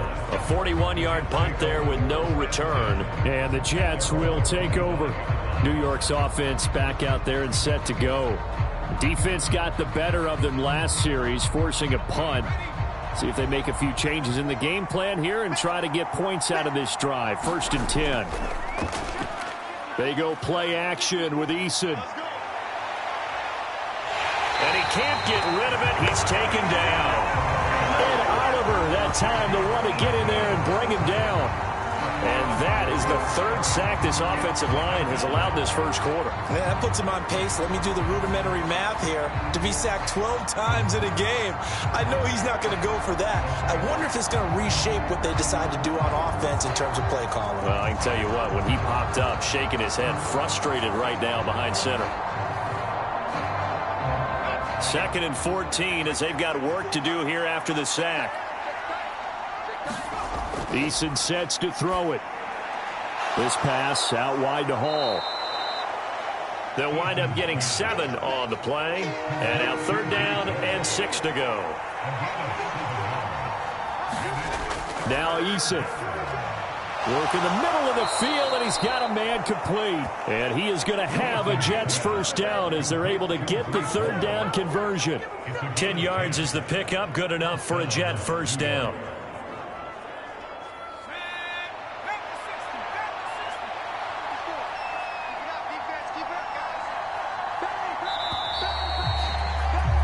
After 1, 7-0 on EA Sports.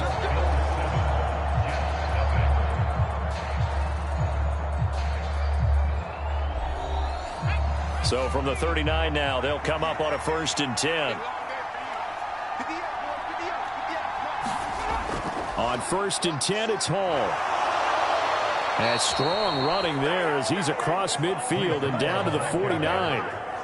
12 more yards there and another first down. And when you get into the divisional round of the playoffs, this is where having the ability to run the football is such an advantage.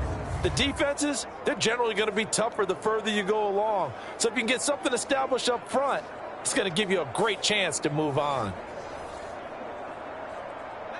This offense finding its legs now. Here's another 1st and 10. Throwing is Eason. Over the middle, complete. That's Hall. And he'll be brought down at the 45-yard line. 2nd down and 6 now. Here's Eason off the play fake. And that went a little too high as it's knocked away and incomplete. And they'll lead the 39 here for a first. This is 3rd down. Back to throw. Eason. And he's got a first down as a tackle made at the Bills' 32-yard line. The drive stays intact with a pickup of 13. And cue the applause, and there it is for him, the mark he's been aiming for all season long. 1,000 yards. Just the 3rd quarterback to reach that milestone, joining Lamar Jackson and Michael Vick. That's a season's worth of work and a huge commitment to get him the touches that he needed to make that happen. Congratulations.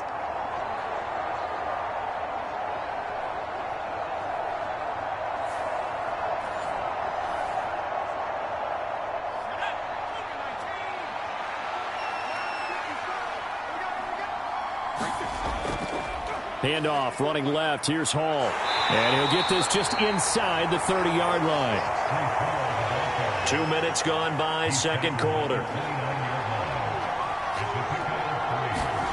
2nd down. Here's Eason. Flush to his right. And he'll be brought down at the 21, just shy of the 20 in the red zone. Good work by Eason that time, and it'll be a first down. They made a nice effort to stick him with a loss for that play, but it's going to take more than that to keep him from advancing the ball. Should be an entertaining battle anytime he tucks and runs over the second half of this contest.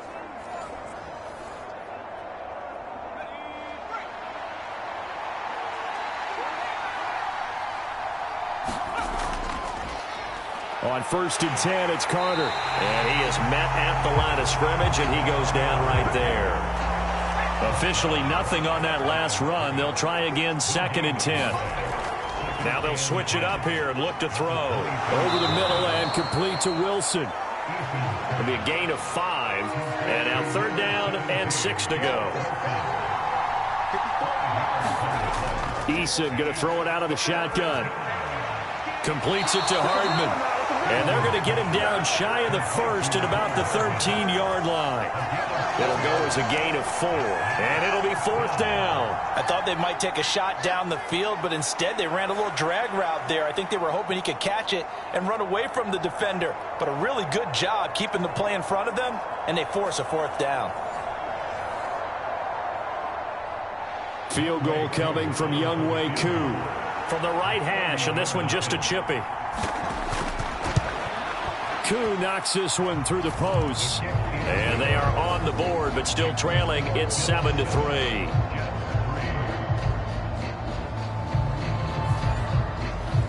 So that kick gives them their first points of the game, CD. And it comes on the 3rd drive, but hopefully for them that's a spark that gets that offense going. Yeah, and I would say if you're the offensive play caller, as you look at your sheet, you're trying to find that part on there that unlocks bigger points. They've struggled with a few drives so far, finally got 3 out of it. How do you find the end zone? That's what he's searching for now. The Bills going to take over again on offense. Obviously not the intended goal last drive. They had to punt the football, but still they've got the lead here, and now a chance to add on to that lead if they can get points on this drive. 1st and 10 upcoming. They start the drive with Cook. And he edges forward, but only gets a pair of yards out of it. It's 2nd down.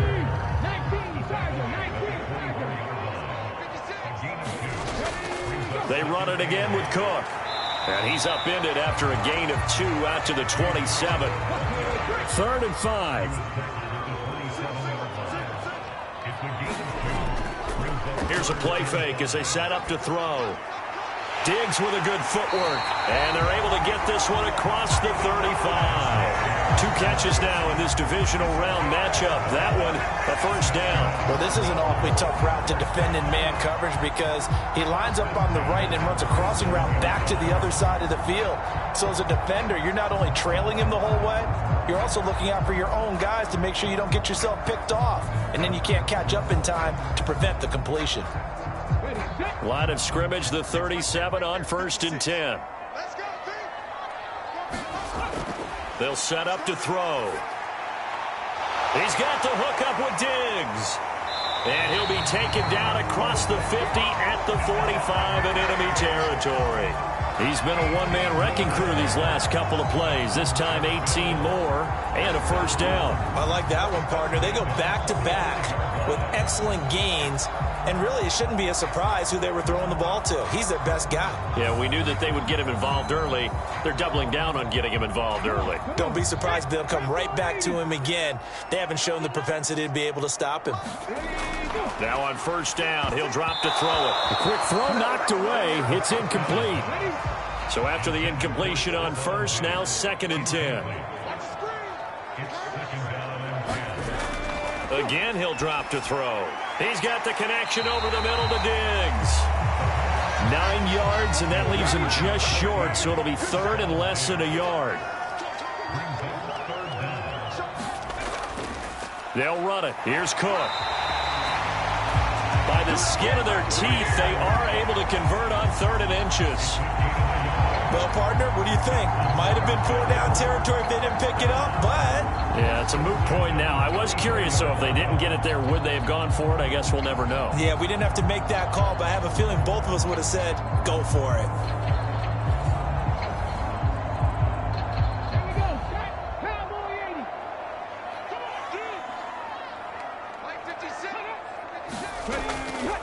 Now a play fake here on 1st down. That'll be complete to Cook. And that's good for a gain of 6, and it's 2nd down. And we see another pitch and catch there to the running back. This position just continues to evolve. They've become just as critical to the passing attack as a lot of receivers, tight ends, because their ability to make people miss in the open field can really generate big plays for an offense. And it's out. He put it on the carpet, and it's scooped up by the Jets. And this return is going to be halted right around the 28-yard line. And in this very cold night air, how much harder, Charles, is it to hang on to that football?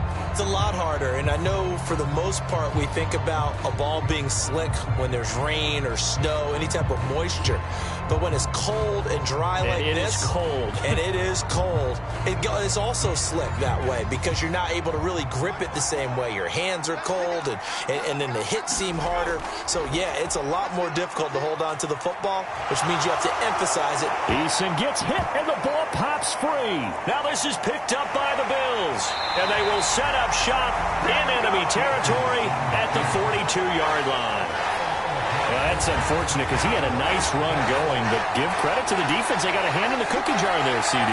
You have to think about vision, finding a place to get down after you know you've gotten all you can out of a run, and obviously ball security is paramount.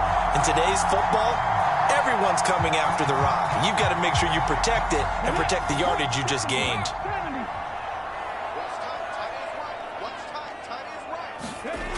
They'll come out throwing here to start the drive.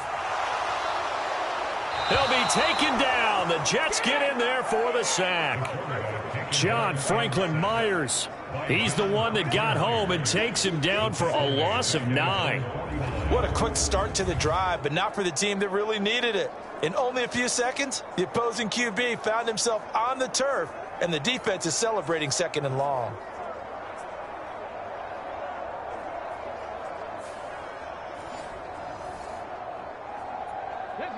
After the sack, it's 2nd and 19, and the road gets a bit tougher from here. Back to throw. Little pitch and catch to the tight end, Knox. And this will be stopped at the 44. That one good for 7 yards. Let's not quibble about the gain there on 2nd down. That was a positive play because that was a take-what-you-can-get situation. Got out to the tight end. Now it gives them a much better opportunity to convert on 3rd down.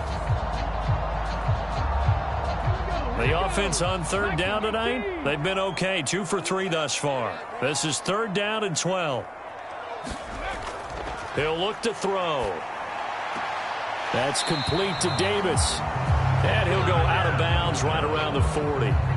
So give him 5 yards there on the pitch and catch. And that's going to make it 4th down.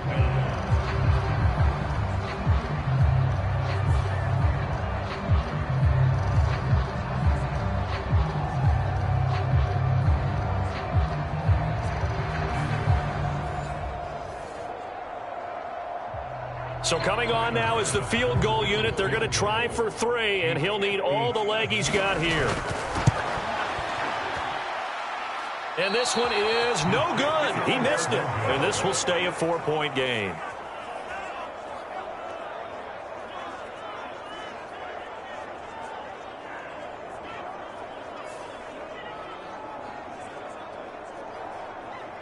And now out come the Jets. And a fumble last time. Ball security. Talk about it all the time in the National Football League. They've got to be better at it on this drive. Don't you think that when every team gets together for the first time, I don't care if it's OTAs, mini camps, first day of camp in the regular season, ball security comes up about, what, the 2nd sentence of the coach's address? And those are so many drills focus on that. All the time, and they do drills to make it even tougher to simulate game situations. Doesn't always work out, though. Kind of a dangerous throw there. He's off balance when he gets rid of it. But this is all about a quarterback knowing what he can get away with. And that time, it turns into a completion and a healthy gain as well.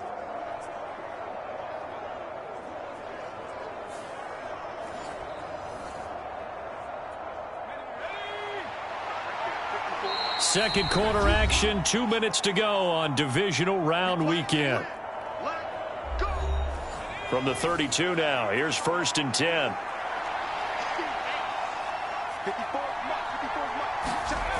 Operating from the gun, Eason. And that one drops down, incomplete. Good coverage there, forced the ball free, and it's 2nd down. Looking to throw. Eason throwing quickly there, but it's incomplete.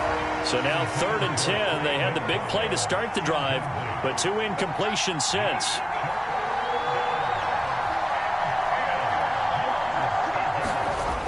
They'll look to throw again. Little short pass here to Hill. And inside the 20 before he's brought down. He's got his first catch here before halftime, and it goes for a first down. I got a kick out of that one, partner.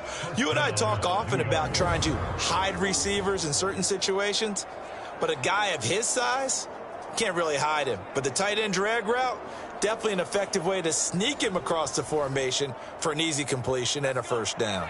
So here's a 1st and 10 now, down inside the 20. Back to throw again. And he's going to have to eat this one as down he goes. Vita Vea, the defensive tackle, getting in there for a loss of 5. So that now 4 first-half sacks. This pass rush has been unrelenting. And, partner, you hear that sound of paper being ripped to shreds? That's a game plan that they've had so far because they've got to say to themselves right now, we have to do something differently.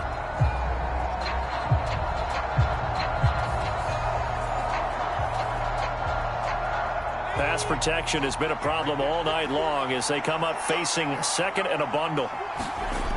Another try after the first down sack. Eason, a short one here, caught by McBride. The Jets are going to use the first of their timeouts as they'll stop it with just over a minute to go before halftime. 7th play of this drive coming up, but a long way to go on 3rd down. Back to throw. Eason. He's got his target. That's complete. Now the Jets going to use the 2nd of their 3 timeouts as the stoppage will come with a little under a minute to go in this first half. Operating from the gun.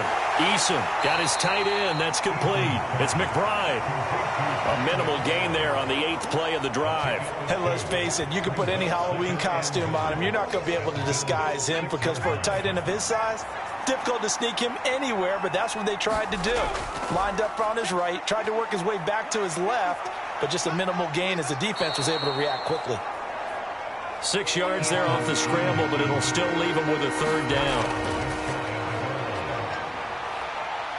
And he's in. Touchdown, Jets. Jacob Eason as the first half is winding down. And the Jets have taken the lead here in the final stages of this first half. They were looking to pass the ball there, but they forgot to account for the man with the football. Yeah, I can hear people right now saying, well, why don't you have a spy in your defense, someone who will dance with him and go where he goes? Well, oftentimes if you utilize a spy, you've taken away someone in coverage as well. And oftentimes, the spy, not as athletic as the guy he's trying to keep up with, so he gets defeated anyway. And he turns 3rd and goal into a touchdown. Extra point by Koo, up and good. And the lead is now 10-7. A 10-play drive that time. So not much time to speak of remaining in this first half as the kick's away. And up to about the 26-yard line, just across the 25.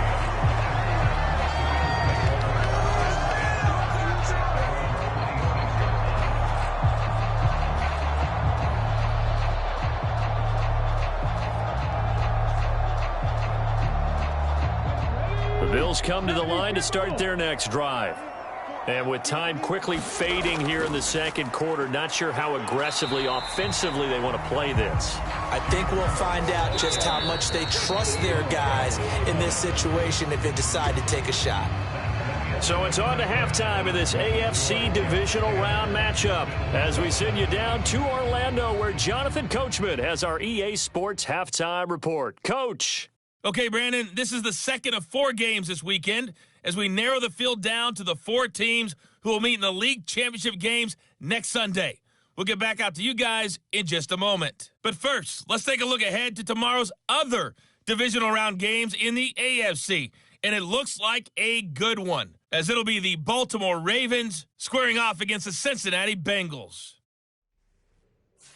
Meanwhile, in our game, we've got 1 half remaining to find out who goes on to the AFC title game. And to bring it all to you, let's send it back out to Brandon Godden. Okay, Coach, thanks as always. This one's still anyone's game as we welcome you back for quarter number 3. Win or go home, that's the name of the game, and we're back underway with the second half of this AFC divisional round. And he brings us out past the 20 to the 24.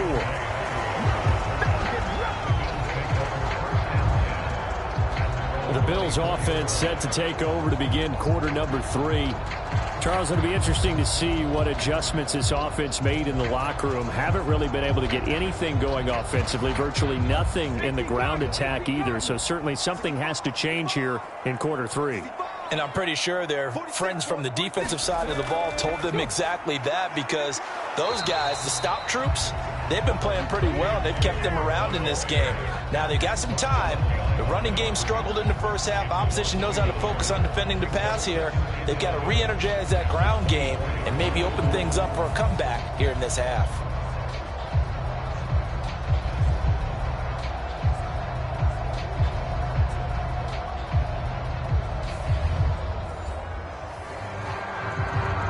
After the loss to start out, here's 2nd and 11. Now back to throw. It's Knox, the tight end, making the catch. He'll get this one way up just shy of the 45-yard line. His 5th catch tonight, and it's good for a first down. That's a nice catch there. Remember, he had the fumble earlier. No way he was giving up the ball in that situation. Secured it tight to his body and picks up the first down.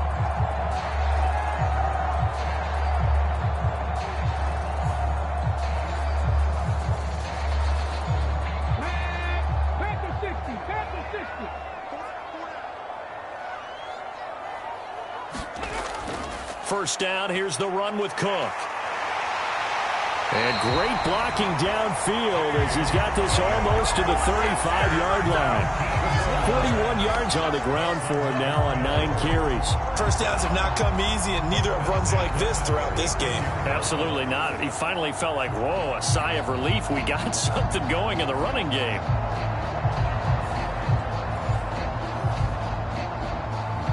So in Jet territory now. Here's 1st and 10 at the 36. Off the play fake, he'll look to throw. And that is incomplete. Oh, the coverage a little too good there, and it's 2nd down. A 10th carry in the game for Cook. And tough sledding. He'll get maybe a yard. Stop short of the 35. Got to get to the 26 for a first. This is 3rd down. Back to throw here. That's swung out wide to Harris. And he will be marked down short of the first as they get to him at the 29.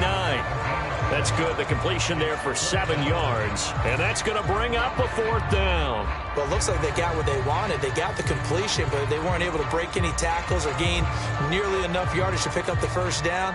Now to be 4th and short. Well, they'll say no to the 46-yard field goal try. They're going to go for it.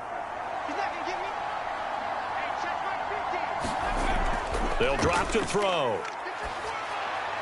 Pass taken in by his big tight end. And he'll be brought down very close to the spot he needed.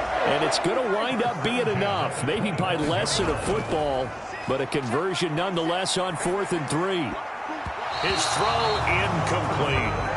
You get the sense that they're saying we're not playing up to what we're capable of, and we're deep enough into the game that the early jitters are long gone, that they should now have some sense of continuity and be able to make some of these plays that they have not been doing so far.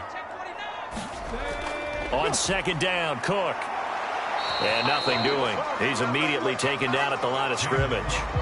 Call it no gain on the run there, and now they'll be looking at a 3rd down. Well done to sniff that out defensively. He had it diagnosed pretty quickly. I love that description because diagnosed is perfect on that one. Read his keys, made the play, and he couldn't even get going moving the football. And he'll get this to the 23, but that'll be well short of what he needed. So give him 2 yards there on the completion, and that'll bring up 4th down. Brandon, a good idea there on 3rd down. Run a little clear out and hope you can get your receiver the ball coming across the formation. Nice design, but well played defensively, and they stop him well short. So on 4th down, out is Tyler Bass in the Buffalo field goal unit. They'll spot it at the 30, so this is a 40-yard attempt. The kick by Bass is good. And that will not us up at 10.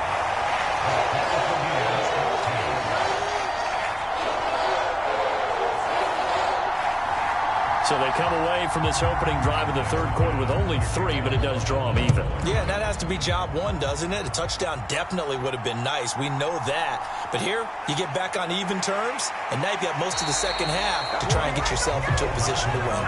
And the decision to come out of the end zone is going to cost him 5 yards as he's taken down right at the 20. So here's the Jets offense now as they get ready for their first possession of the second half. And their 3-point halftime lead gone now, back to a tie game. But, Charles, I don't imagine that changes too much for this offense. I would agree. I don't think it changes much at all, whether it's a 3-point lead or a tie game. They know they have their work cut out for them, and they were going to run their offense in the same vein. He'll get a nice chunk there on the first down run, and it's 2nd and 4. Eason. And that almost their first INT of the ball game. Had his sights on it, but he couldn't seal the deal. Oh, man, that was close.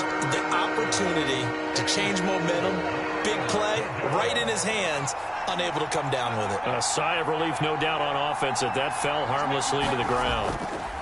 Here's Eason to throw. That is caught. And he'll be taken down, but he does have first down yardage. Give him 7 yards on the play as they do pick up the third down conversion.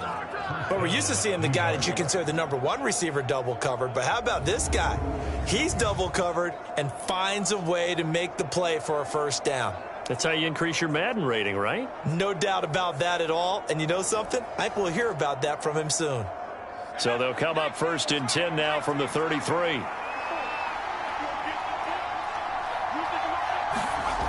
Looking to throw. Eason. And it's caught over the middle. Wilson. And they'll get it up just short of the 45 at the 44. A pair of first downs gives them a 1st and 10 up at the 44. Back to throw. Eason. And he can't find a receiver, and he's brought down. Brian Burns able to drop him that time for his 2nd sack of the evening. And this dominant defensive performance continued on that play. This poor quarterback has not received the protection he needs and has had to pick himself up off the turf far too often.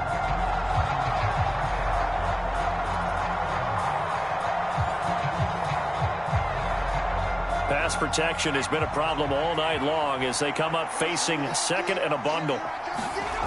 Another try after the first down sack. Eason throwing for the out route. He finds Wilson. And he'll be out of bounds after getting this one across the 40. 7th play of this drive coming up, but a long way to go on 3rd down. Looking to throw. Eason. Hit as he throws. He lost the football. It's loose.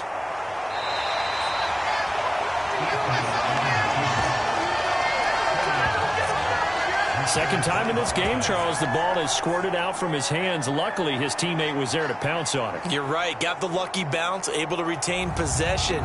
You know, we often talk about the combine and why do we measure quarterbacks' hands. Is that really a big deal? It's for situations like this. Do you have the hands big enough and strong enough to hold on to the football while being jostled? Here's A.J. Cole now as he'll punt it away for the 2nd time.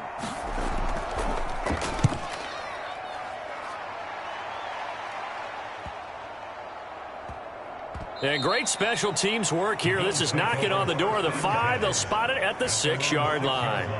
And for an offense that is struggling, this is not where you want to start from. Great punt. Fantastic punt. And for all those who wonder, what do punters do during the course of practice each and every day? The best ones do what we just saw there. Work on positioning the football and helping their team.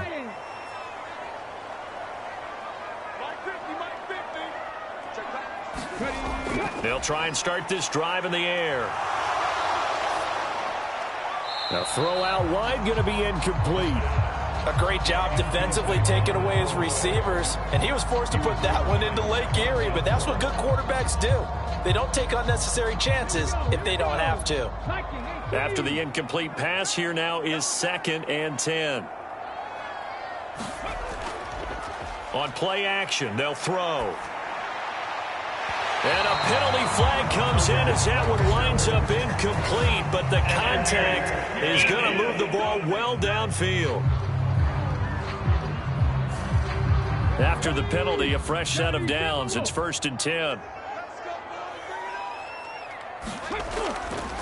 The play-action fake. They'll look to throw. Swinging this out wide here for Cook.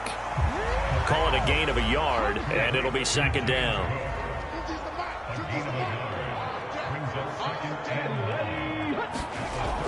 He'll look to throw. Right back to Cook for another completion. It'll be a gain of just a yard, and 3rd and 8 now. They'll be in search of 8 yards here as they hope to convert the first down. They'll stick with the passing game as he looks to throw. And they stop him up short of the first down as they get him at about the 43. It'll go down as a gain of 6, and it'll be 4th down. A short gain that doesn't get them the first down brings up a 4th down situation. Really nice job defensively. They knew where the sticks were. They got the stop before it.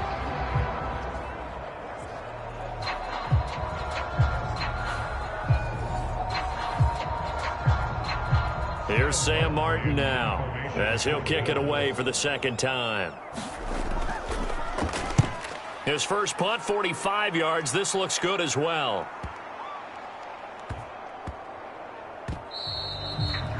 You rarely call your punter a weapon, but he certainly was there. How about that? Pinning him down at the 1-yard line and helping out the defense in a big way. I'm telling you what, if I'm a defensive coordinator, I might be thinking safety right now. New York set to take the field. And our game's hit a little bit of a lull here, a little bit of a snag. Punts on back-to-back drives. And old-school coaches don't necessarily mind that. Didn't turn it over, right? Didn't create a big play for the other team. Right now what you're looking for is can you gain an advantage in field position? And that's what both teams are seeking right now. Yeah, they'll be seeking to gain that advantage here on this drive. And that's good for a pickup of 10 yards. And they'll be left with a 2nd and about a foot. Coaches always harp on the quarterback reading the defense and getting it to the open man. That's good recognition there. And how about what he did after the catch? Yeah, hit your tight end, let him get some rack. Yeah, when he gets moving, not many guys want to come over and put a hit on him, do they? There's a ball thrown right side and complete. And he's taken down, but not before he gets this across the 25-yard line. He had 5 catches in the wild card win, and that's his 5th here, and it's good for a first down. And they were backed up to start the drive, but not anymore. Now, that's the play call that the offensive coordinator had in his head. You saw the end result. He wanted to go ahead and push the ball downfield, and that's what they did. And they wound up with good yardage there to get things rolling. Back-to-back good plays have them on the move on first down. From the gun is Eason. And yet again, it's McLaurin. A short gain here, maybe a yard to the 29. As a defense, you're more balanced when you're in zone coverage because you're able to keep your eyes on the quarterback and see the play develop in front of you. You're able to keep the quick pass in front of them and stop it right at the line of scrimmage. Here's a 2nd and 9 now from the 29. Play action. It's Eason. And he can't find anywhere to go with it. And he goes down. Von Miller, his 2nd sack of the night. That's his 2nd sack of the game. And the best defensive ends, they do their homework as much as offensive guys do. They know how to beat the offensive lineman across from them, what moves they need to do to set them up. This guy's been pretty good at it all game long.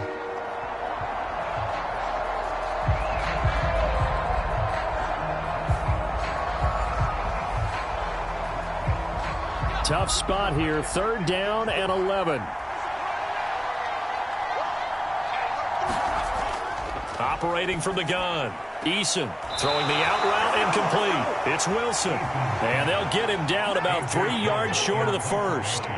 Here's A.J. Cole now as he's on to punt for New York.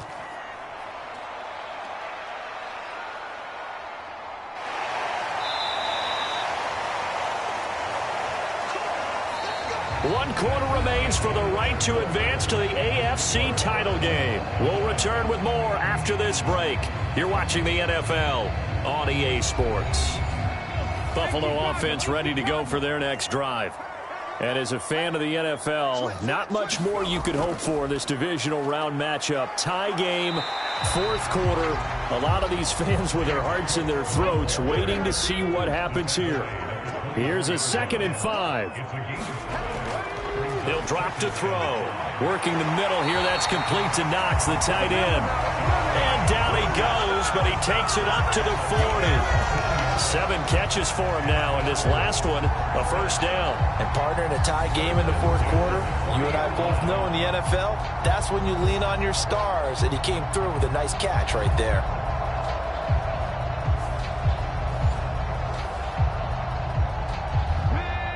Panther 60, Panther 60. That's the way. 46. They go play action here on first down. And that one drops down, incomplete. Good coverage there, forced the ball free, and it's 2nd down. Looking to throw. And this is going to be intercepted.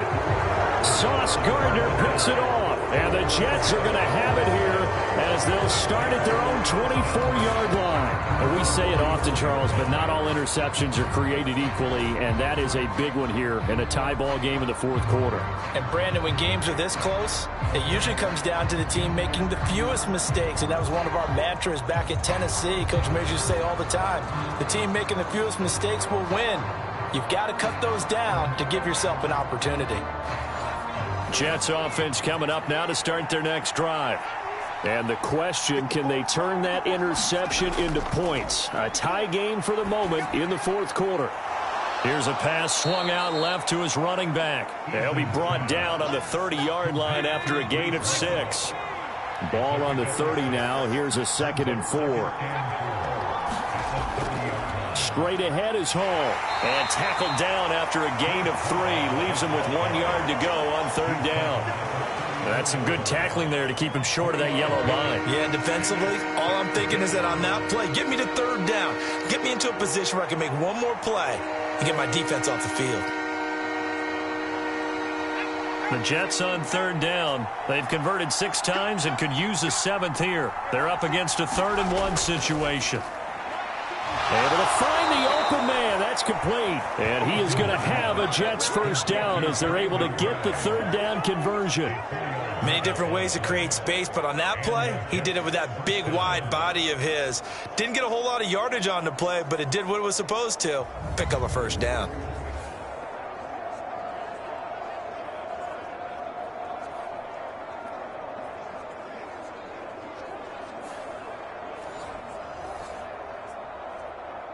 So signs of life in what's been a dormant offense in this second half. Here's 1st and 10.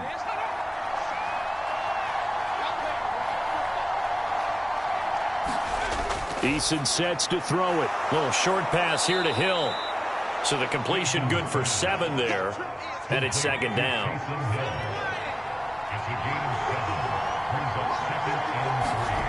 Now Eason. And that's hauled in by St. Brown over the middle. And that'll get them to first down as they get 9 yards out of that quick slant.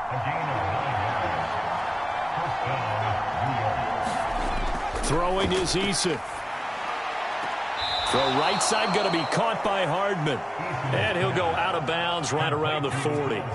They'll come up on a 2nd and 4 now from the 40-yard line. Back to throw. Eason.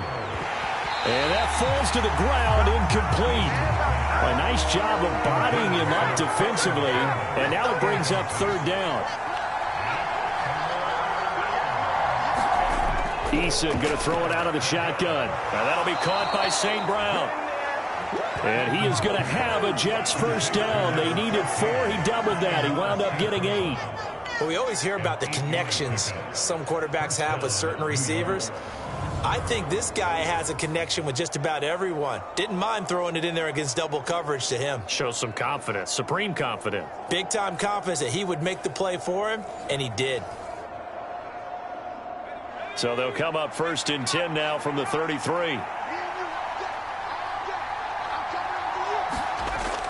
Hall ought to give up the middle. Taken down at the 30.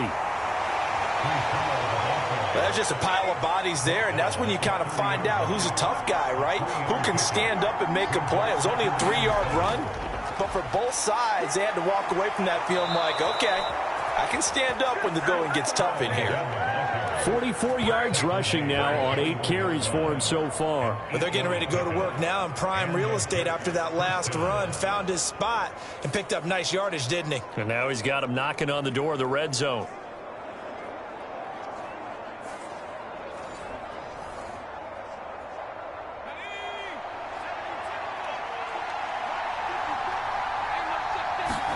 First and 10, Eason.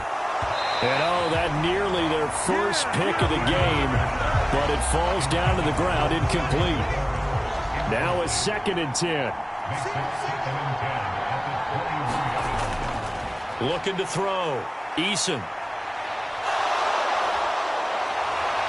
And he will be brought down at about the 6-yard line.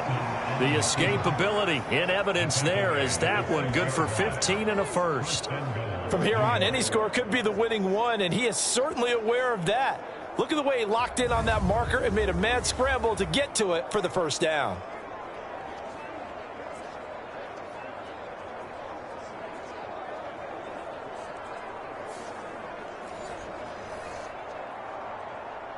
A field goal could get him the lead, but it might not be enough here as they come up on 1st and goal. Operating from the gun, Eason got his tight end. That's complete. That's McBride. And a minuscule gain of maybe a yard from the 6 to the 5. Oh, it's time to give a little credit there to the defense. They played that very well because it was a drag route, and he ran a little shallower than normal as he worked straight across the field. He was hoping he'd get lost behind the defensive line, but once he made the catch, nowhere to turn upfield and gain any yardage. They'll look to throw on 3rd and goal. And he will not be able to hang on through the contact. It's incomplete. The coverage strong, and now it's 4th down.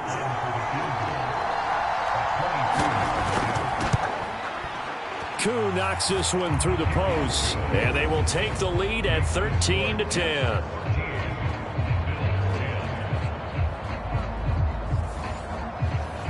Well, they got the turnover and were able to drive it down, Charles, but ultimately in the end, the defense holds up, and they only come away with the 3 points.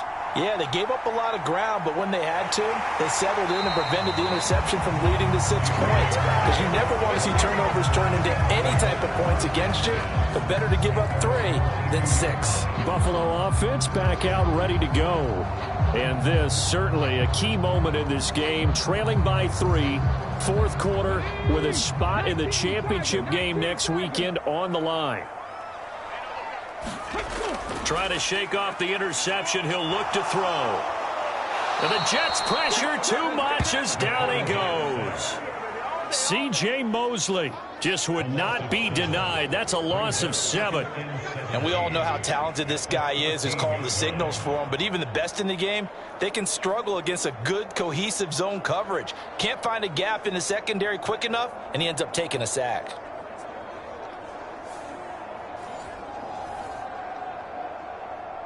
Now following the sack, they'll look to make amends on a 2nd down and 17. They'll set up a throw. There's Stephon Diggs for the catch on the slant.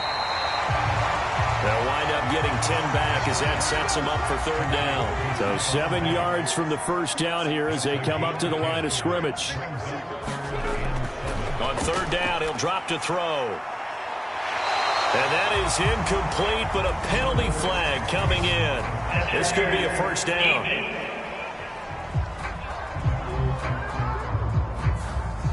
Well, there were about 70,000 that were quickly calling for that flag. It comes out there for pass interference. And what do you think, partner? A little sarcasm in that cheering from this crowd here tonight. What they're hoping now is to build a little momentum off of it and give them a more genuine reason to cheer down the road. Here's a 2nd and 8. They'll set up to throw. Oh, no, he lost the football. And fortunately, the Bills jump on it and get it back. Fortunate to get that football back, because trailing here in the second half, last thing they needed was to lose the possession. And the word I think of here is opportunity, because it could have been lost there. Their chance to score points, but the opportunity for the defense was to go ahead and really close this game down if they were able to get possession.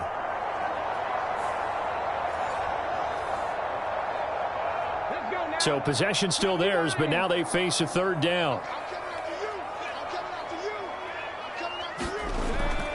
They'll look to throw here. That's to Cook out of the backfield. And he'll be brought down at the 48-yard line. That one good for only 6, and it leaves him with a fourth down. So much about this game is just understanding situations and then having to execute, isn't it? Guard the first down sticks. Don't let them get there. And they rallied and made the tackle.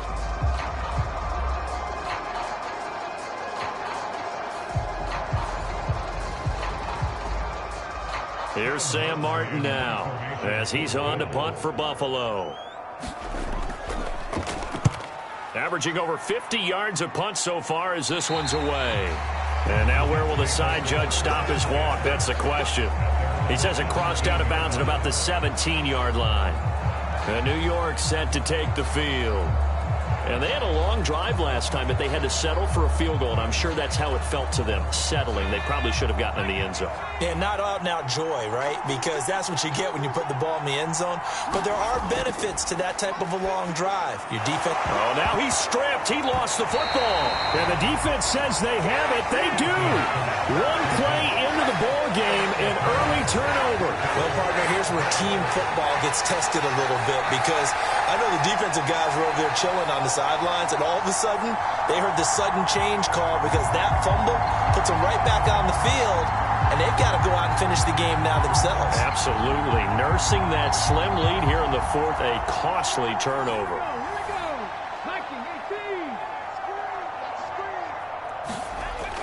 They'll come out throwing here on first down. Nowhere to turn here, and he's going to go down. Back at about the 37-yard line. C.J. Mosley able to drop him that time for his second sack of the evening. My man, it's been a rough night for that offensive line, and it's only getting rougher. 5 sacks now that they've given up in this contest so far. It feels like the witching hour out here, doesn't it? Okay, stupid question. What's the witching hour? Yeah, the witching hour. That's when everything goes haywire late at night.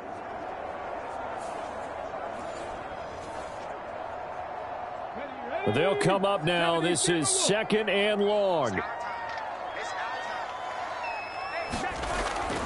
They'll look to throw. Setting up the screen, Harris. And he got blown up. Losing yardage on the play back at the 44. So it's Bills football here as we get you reset. Here now, 3rd down. Back to throw. And he can't get a throw off. He's taken down. What a huge play at this point in the game. Now the Bills are going to use the first of their timeouts as they stop it prior to what will be an important 4th down. Got to try it here. He's back to throw. Now a desperation throw deep downfield. Oh, and that is incomplete. They had to go for it with such little time remaining, and the Jets are going to get the football here in great field position.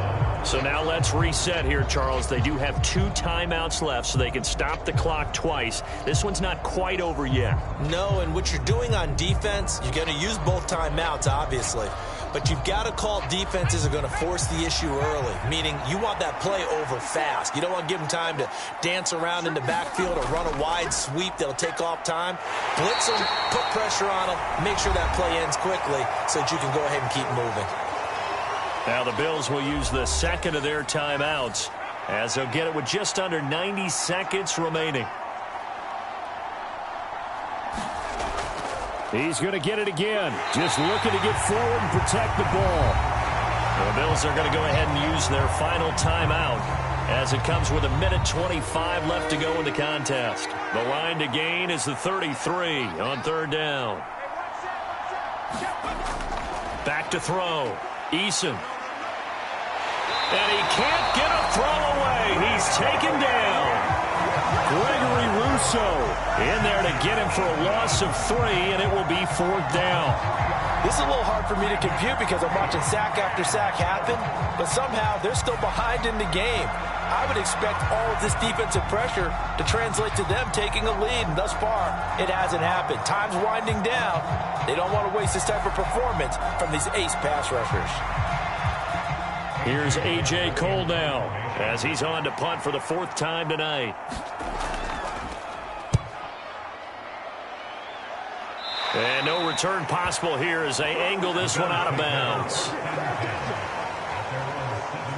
So the Bills now down by a field goal, a little over 40 seconds to go. Their sold-out crowd is behind them. They need at least a field goal to tie as they've got it 1st and 10. Back to throw. That's complete. It's Cook. Here comes 2nd down at 5. He's back to throw. And he can't get a throw off. He's taken down. What a huge play at this point in the game. Well, on both sides, you come into this game with so much hope, so much build-up, looking to move on. One side gets to do that, but let's not forget the others. Tough pill to swallow. It really is because there's so much hard work, effort. You mentioned the hope to go on and maybe play in the big game itself. Well, let's see how they handle it, though. The offseason is going to be a long one for them because it's going to eat their heart out watching other people continue to play. But can they come back the next year and find it in them to make that same run again and maybe find a way to advance? So that's a wrap for Charles Davis. I'm Brandon Gaudin. And this has been a presentation of the NFL on EA Sports. For more, check us out at easports.com. With that, we say good night from Buffalo.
today.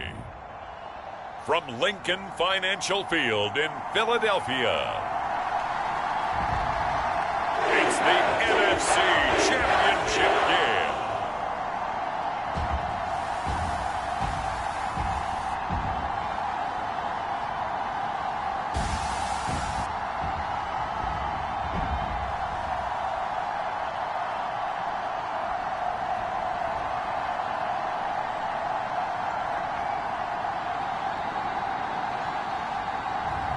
As we'll see Jalen Hurts and the Philadelphia Eagles versus Lamar Jackson and the Chicago Bears.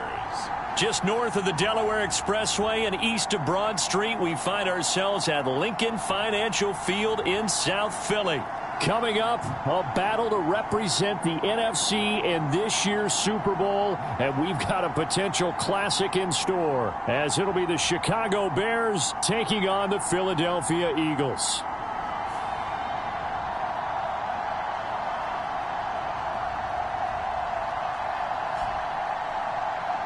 Hello, everyone. Alongside Charles Davis, I'm Brandon Gaudin. The postseason continuing here on EA Sports. And, man, it is electric in here, and it should be conference championship time. I don't know about you, but my butterflies in my stomach, they have iron wings in this one. And every guy I've ever talked to has all said the same thing. This game, the conference championship game, may have more intensity than even the Super Bowl because you know what the stakes are. You're trying so hard to get to the big game that this is the one that's the real challenge.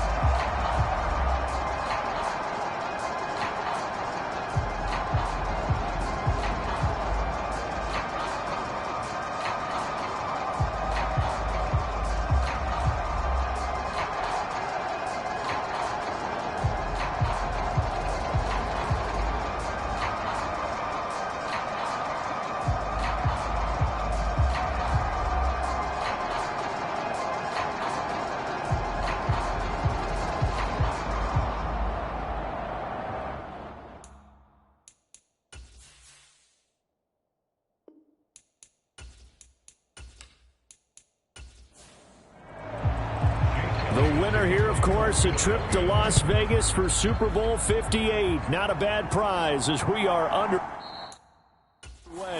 in the NFC Championship game. And no run back here, so they'll bring it out to the 25. So here are the Bears now for their opening drive.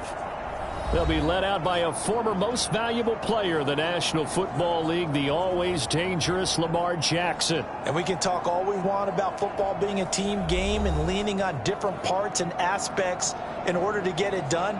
And that's entirely true during the regular season. Some weeks it's the defense, the special teams, running the football. But in the playoffs, all the pressure reverts to the quarterback, and he has to play well and play at a really high level in order for his team to win. Yeah, this will be a gain of 5 as he gets it to the 30. Ball on the 30. They'll come up with a 2nd and 5.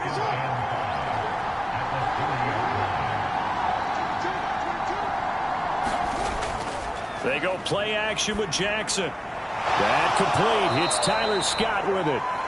His first catch in this NFC Championship game, and it's a first down. Jackson. Pressure comes, and down he goes. The Eagles get there for the sack. Fletcher Cox able to take him down. It's a loss of 3. The defense is always talking about not letting Lamar Jackson get comfortable. A good job there on his opening drive of making him uncomfortable. And you're talking about doing it so early in the game because all week long there's been anxiety on the defensive side of the ball. How do we keep this guy hemmed in? How do we tackle him? To get it done that early, that's got to feel great for them. They'll run for the first time with Johnson. And he'll rumble for about 5, up close to the 40. They'll see about converting this 3rd and 8.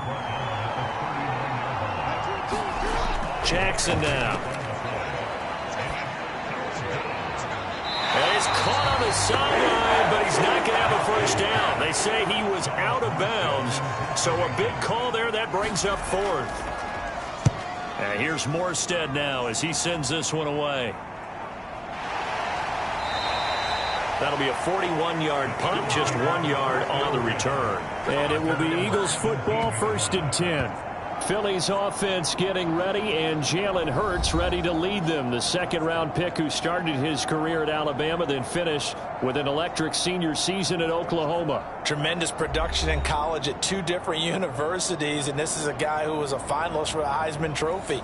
Still much more of a runner than a thrower, but has plenty of arm and is capable of making the big throws downfield.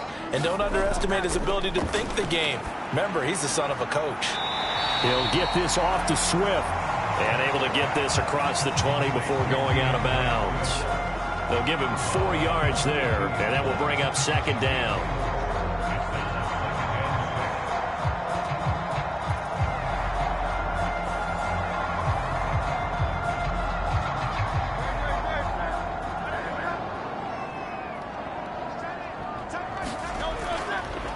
On the option left, it's Hurts. And he probably should have given that one off as he's going to get hit and taken down behind the line. Now they're going to be dealing with a 3rd and 7 as that one officially a loss of 1. Well, that play never really got off the launching pad. He had a linebacker in his face before he had a chance to do much of anything. Yeah, I think his big boys up front, that offensive line, they've got to do a little bit better job of protecting him if they're going to continue to run the option like this. The Bears bring out an extra defender in the secondary now for 3rd down. Throwing is Hurts. This short throw caught by Goddard. And he's taken down but able to slip across the 35. His first catch in this NFC Championship game, and it's a 1st down. We often hear the phrase sure-handed tight ends, and he certainly fits into that category. Plus, he's got a quarterback who knows to look his way when they need a big pickup. And on this play, he finds it for the 1st down. Line of scrimmage, the 37 on 1st and 10.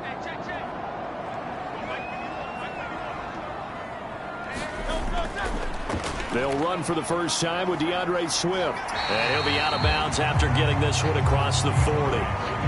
Line of scrimmage, the 43 on 2nd and 4. Here's Hurts to throw. And this throw incomplete. Well, the defender all over him that time, but it's going to lead to 3rd down. Hurts. Forced out to his left. And he can't get rid of it. He's taken down. And the defense coming through on 3rd down. A loss of 7 to bring up 4th. It always helps for a visiting team to come in and set the tone on defense. In fact, when we talked with them prior to the game, they said they wanted this home crowd to feel like they had to hide their valuables when they were in town. Well, the home crowd quiet now early. See if their offense can take over and get some points on the board.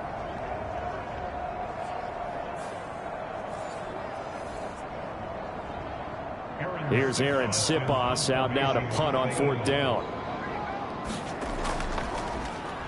And he'll get this away into the icy winter air. And here's a fair catch taken at about the 24-yard line. It'll wind up just a 35-yard punt, no return, and the Bears take over.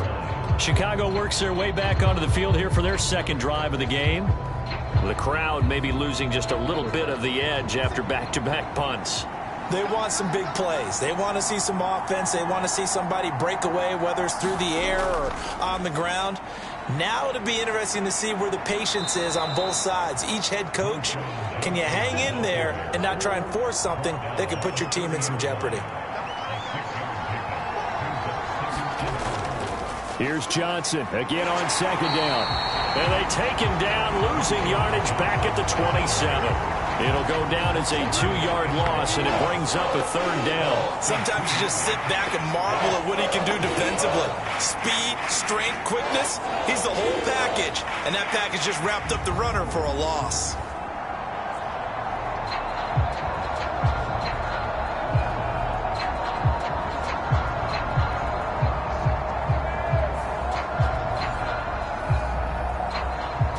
Now 3rd down and 7.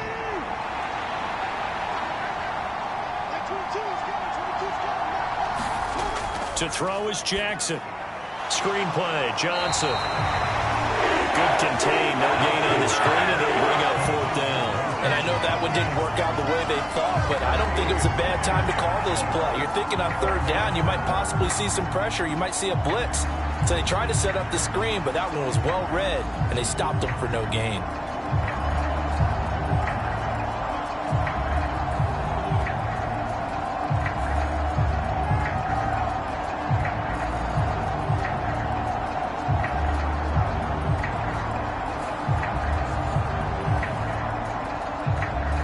Here's Thomas Morstead on now to punt it away on 4th down. 44 on his first punt, and this is a good kick as well. Fielded just inside the 30. And he gets this up across the 35 before he's out of bounds. It'll be a 40-yard punt, 8 on the return. And the Eagles will have it, taking over 1st and 10. So back onto the field here come the Eagles for their 2nd drive. The last series for him, a little disappointing, forced to punt. And now they'll try to do better here and come away with some points as they begin this drive, 1st and 10. Now they're going to get about 3 here out of this 1st down run, and that'll bring up 2nd and 7. Yeah, I don't know if it's exactly a win-win, but if you're on offense, you'll take that kind of a run, all right? It was kind of stacked up, found a little bit of yardage, and frankly, they're pretty close to staying on schedule on offense. The playbook is still open for the coordinator. Hurts throw complete here to his receiver, Brown. And he'll work it across midfield inside the 45. Well, that certainly has to feel good. It's not all the time that the play caller should get all the credit. Sometimes I think in the huddle, the quarterback just says, hey, who's going to make a play for me? I just need something right here. And the end result there, nice 1st down. Drive keeps moving.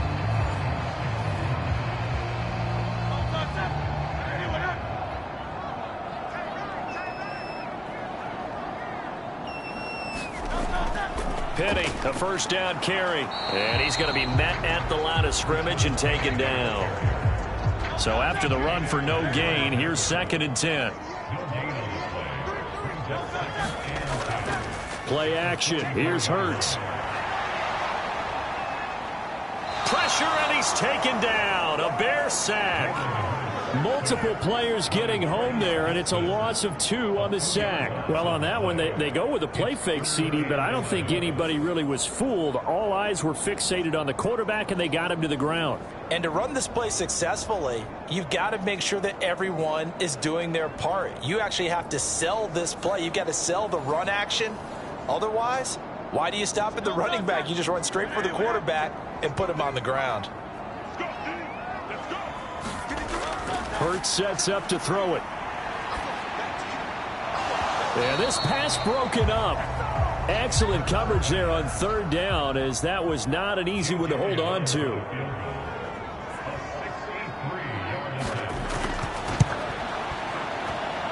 And that one's not going to get there. Not enough juice. An ambitious effort, but it's well short. And this will remain a scoreless game.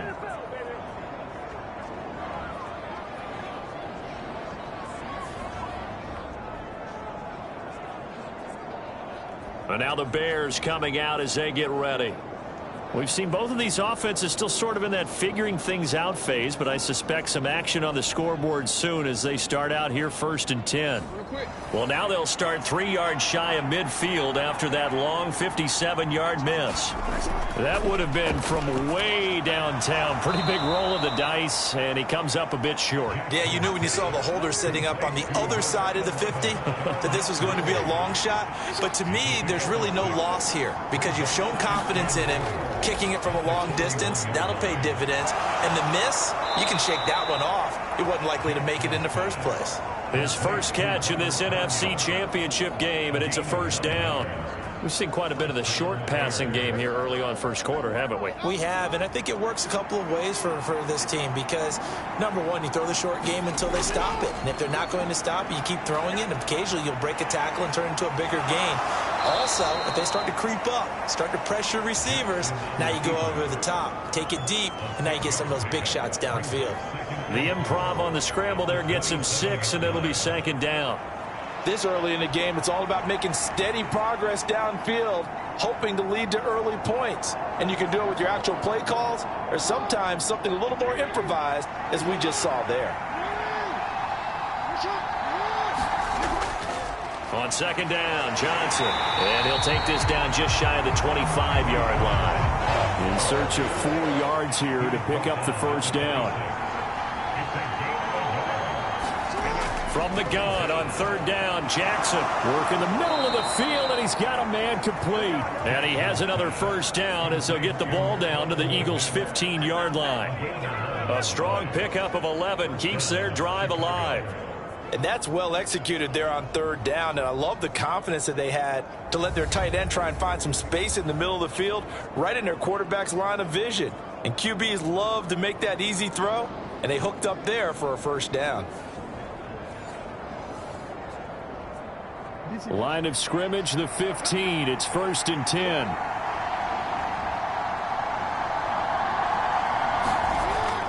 A give up the middle to Johnson. And he's brought down just outside of the 10 at the 11. Now a 2nd and 6. Throwing is Jackson. Oh, he tries to force it in, and it's intercepted. And they can't bring him down. And the Eagles are going to have it here at their own 32-yard line. Charles, not only is that an interception, it's one when you were really knocking on the door for a touchdown inside the red zone. You're actually thinking points. No matter what, at worst, you're thinking kicking a field goal and getting 3. We might look back on this in the second half and say, you remember when they didn't get points on that drive? This could cost them. The Eagles offense set to begin their next drive.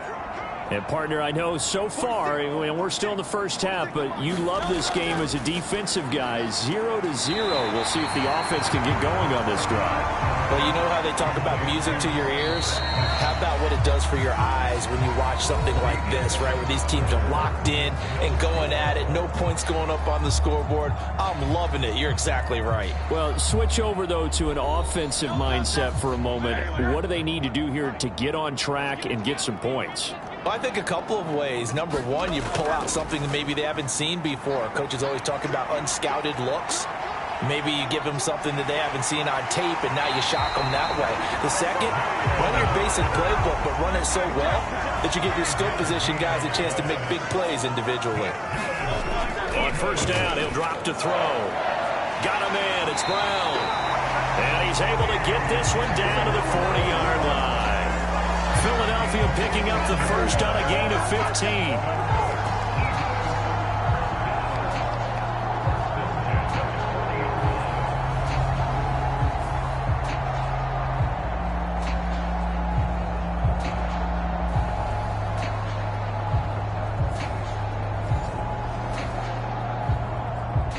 This offense finding its legs now. Here's another 1st and 10.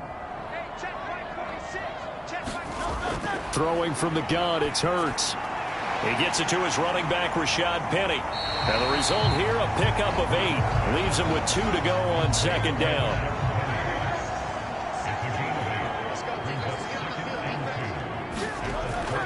Penny up the middle. And he'll be brought down at the 27-yard line. 6 yards the pickup, and that's a first down. Yeah, once more, strong running, excellent blocking at the point of attack. They've got a nice little drive brewing right here.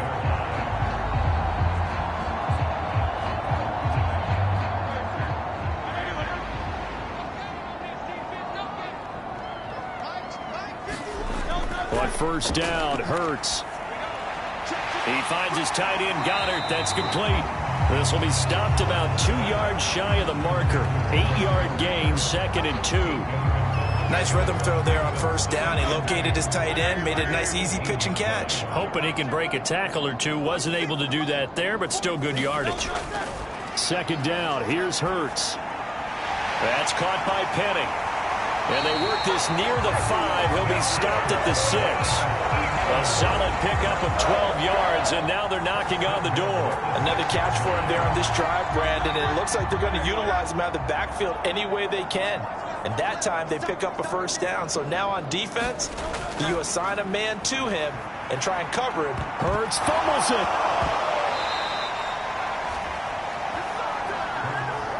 We hear them discuss red zone efficiency a lot, CD, and they almost gave that one up in the red zone. Luckily, they'll have another shot. And you and I both know that every offensive coordinator, play caller in the league, they take particular delight in their red zone calls because those are the payoff ones. But you can't call a play if your team doesn't have the ball. Got to secure it. Very fortunate to get another shot. Here's 2nd and goal. He'll look to throw. And this is caught. Touchdown, Philadelphia. Quez Watkins from 8 yards out. And the Eagles have struck first in this NFC title game. Well, that's what I call an answer right there. They gave up a sack on the previous play. How about what they did to finish things off, turning it right back around? That's the response, and that O-line feels a lot better now, don't they? Yeah, without a doubt, because give up the sack on the previous play, that just hurts those guys because they never want to see their guy get hit. On for the extra point, Jake Elliott.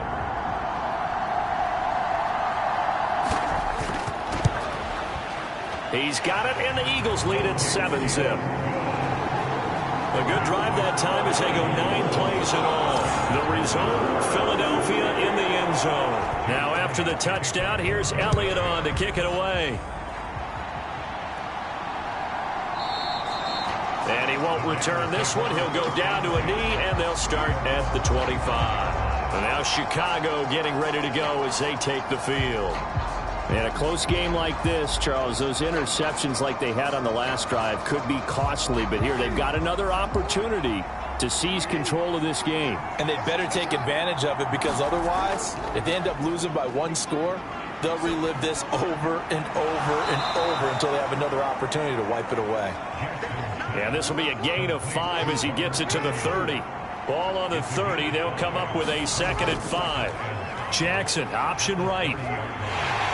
And he'll be brought down right around the 37. A gain of 8 on the keeper and a first down. Well, he is certainly dangerous when he spots a lane, and he keeps it himself there, and it worked out well. And how about the moving parts on a play like this? You know you have to practice it over and over because it's almost like a ballet that has to be choreographed. But how about once he made the decision to go, he committed to it and went. Let's face it, most teams are going to defend the running back much more than the quarterback on that type of a play.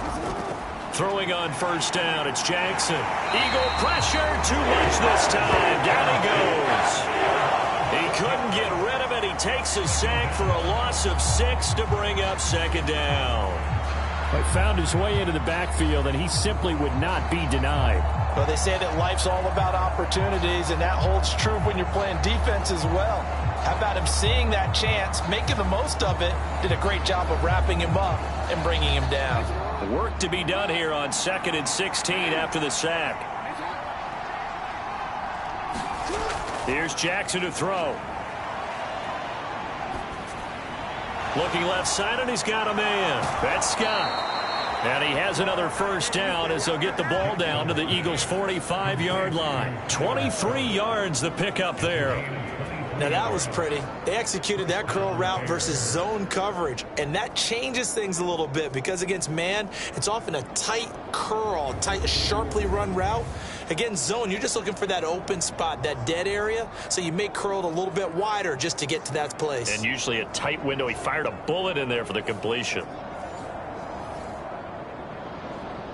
So from Philadelphia territory now, here's a 1st and 10 at the 45-yard line. Jackson. And he's going to be sacked. They sack him back right at the midfield stripe. The sack recorded. It's a loss of 5, and now it's 2nd down. These sacks now, they're starting to pile up, Charles. And that front 7 defensively, they've had their way with this offensive line. And I think at this stage, we have to start thinking about different play calls. We've got to start helping this quarterback out because the entire game he's been under siege. I don't care what the down and distance. They've got to get the ball out of his hands a lot quicker.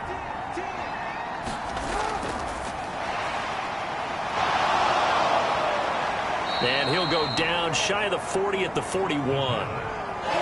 Play number 7 now coming up on the drive. 3rd and 5. On 3rd down, Johnson. Oh, that one well designed as he'll take this down to the 30-yard line.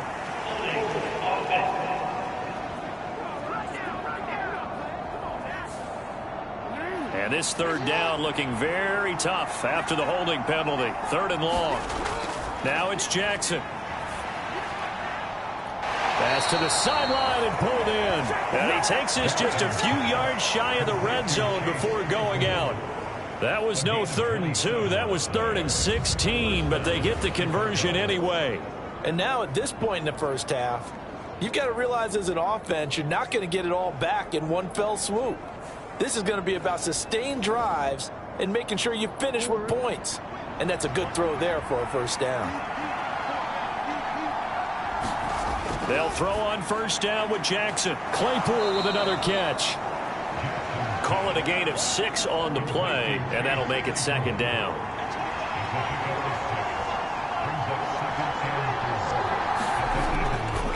Johnson running left. And he was able to shed one tackle but could not get away from there. The Bears on 3rd down. They've hit 2 for 4 thus far. They're looking at 3rd and a few inches.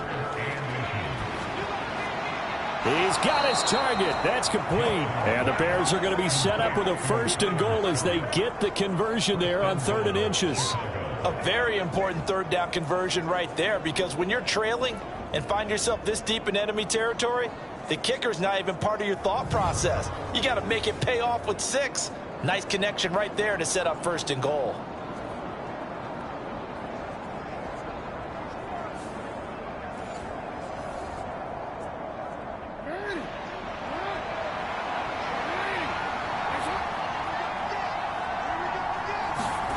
Here's Jackson. That's to the pylon and incomplete. 2nd and goal, and they will try again from the 2-yard line. Johnson. And he pushes forward but comes up short of the goal line as he'll get a yard down to about the 1. 3rd and goal here. A big play brewing in this NFC title game.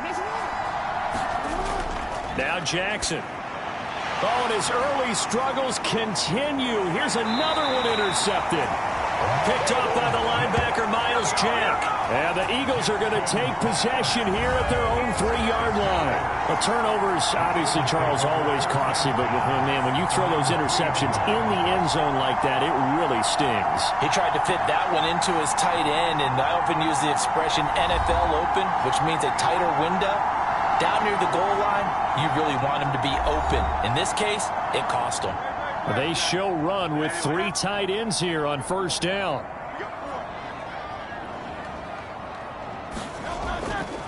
They'll start on the ground. It's Rashad Penny. And he's going to be taken down shy of the 5-yard line. Credit him with a 1-yard gain there to make it 2nd and 9. 2 minutes remain in the first half of this NFC Championship. Now 2nd and 9. From the gun, it's Hurts. Looking right side, and that's complete to Watkins. And he's taken down, but able to get this up to the 20-yard line. It'll be a gain of 16 for number 16. That was a nicely run slant route, and what the receiver's trying to do is make the defender think he's going upfield for a deeper route, and then breaks it off, usually after about 3 to 4 steps, and cuts towards the middle of the field. And now what he's trying to do is use his body to keep the defender away from the football and give the quarterback a really nice target.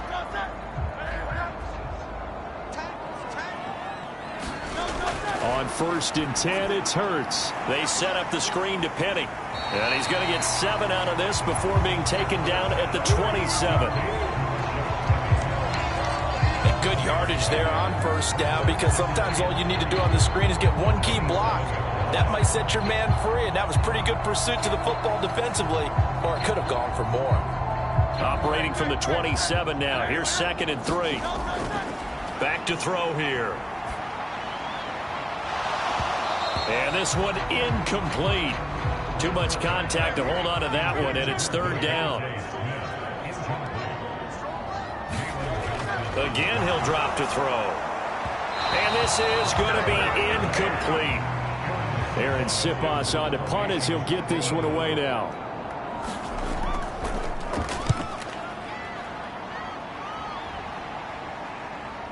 Scott to return it. And powering through at the 35. And just a net of 31 here. 40-yard punt, 9 on the return. And they will take over 1st and 10. The Chicago offense set to get started. And they've sort of lost their way, partner. How do they recalibrate and get this proverbial train back on track? Well, this is where leadership really comes into play. How's the head coach handling it? The offensive coordinator? Sometimes they just make a joke. All right, guys, you had your fun? All right. Throw it out the window. Yeah, let's get back on track here. And sometimes that'll work just fine. I guess it's time now to lean on that leadership. Jackson's throw there, complete to Mooney. Now the Bears going to use the second of their timeouts as they get the stoppage with a little over 50 seconds to go in the first half. Now it's Jackson.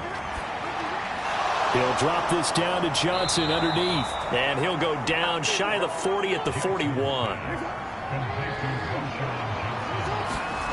On 1st and 10, it's Jackson. Oh, for the 3rd time, Jackson going to be intercepted. Darius Slay with a pick. A nightmare of a first half for him. That's now 3 interceptions. But Charles, with his talent, if anyone can shake this off and right the ship, it's him. I agree, because you don't get to be one of the best quarterbacks in the league without developing some major mental toughness. So I expect we'll go to the locker room at halftime, hit the reset button, and come out a new guy in half number 2. The Eagles in good position to start out as they come up 1st and 10 at the 41-yard line. Hurts throw here taken in as he's able to find Goddard. The Eagles going to take the first of their timeouts as they'll stop it with 17 seconds to go in this first half of action.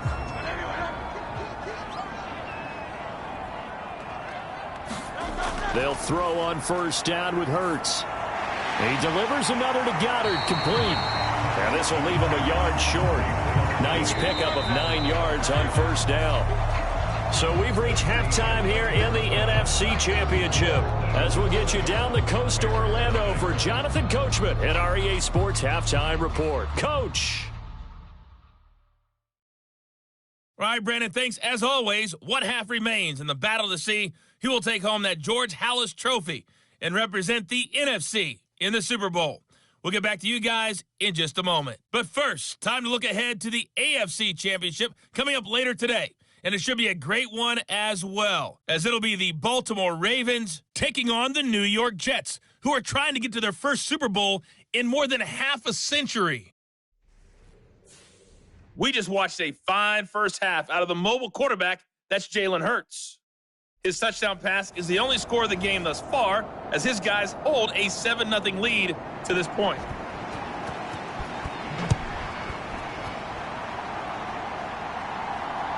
Boston Scott on the return from his end zone.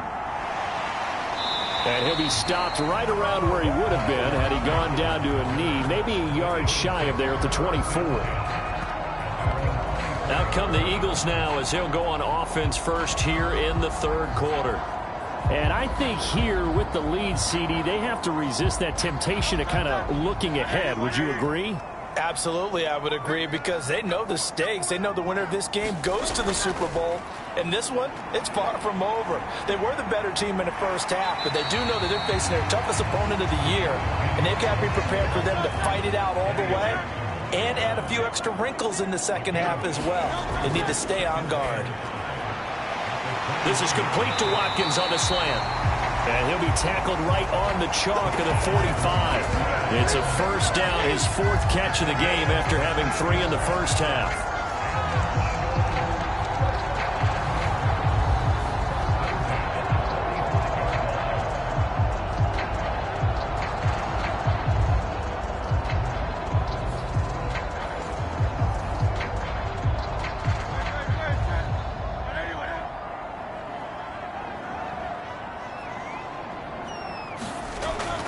They'll run with Penny here out of the shotgun. And he's got it across midfield and into Bear territory. Give him 9 on the carry that time, and they're set up with a 2nd and 1. He hadn't had a ton of success here so far, but you get the feeling that he might be on the verge of popping one. Yeah, even on that one, there was a little bit of a hole, but it closed there quickly at the end. And Goddard going to have an Eagles first down as he'll get this down to the 41.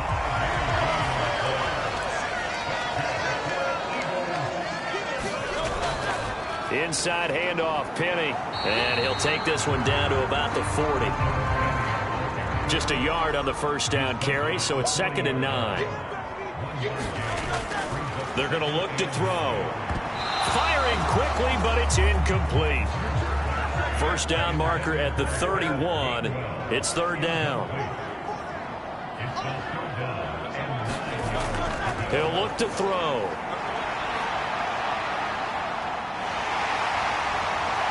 And Hurts able to show off some of that elusiveness as he slides to the ground there, and in the process picks up the first down. Philadelphia picking up the first on a gain of 15. It certainly appears that he's been able to get a read on how they've wanted to contain him in this game. He's seen some places where he can beat them in big spots, and right there, he slides in with ease for the first down.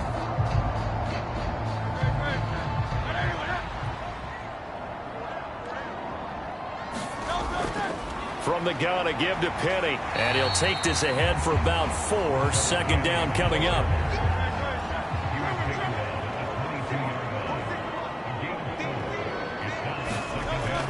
Now back to throw. And that is incomplete. A lot of force bearing down on him there. He could not hang on. It's 3rd down. Looking to throw. That is caught. And he is going to have an Eagles first down as they're able to get the 3rd down conversion. Well, they've had a great, impressive drive going here, and that pickup ensures the drive continues. And not only do you continue the drive, which is demoralizing for the guys on the defensive side of the ball right now, but you make your own defense happy. They're able to get a little more rest over on the sidelines while this one continues downfield. From the 13 now, they work on 1st and 10. They'll set up a throw. Out to the left there and complete to the tight end, Goddard. Call it a gain of 3 on the play, and it'll be 2nd down. Here's a give to Penny. And he will maneuver his way down to about the 7. 3 yards on the pickup. That's going to set up an interesting 3rd and about 4 to go.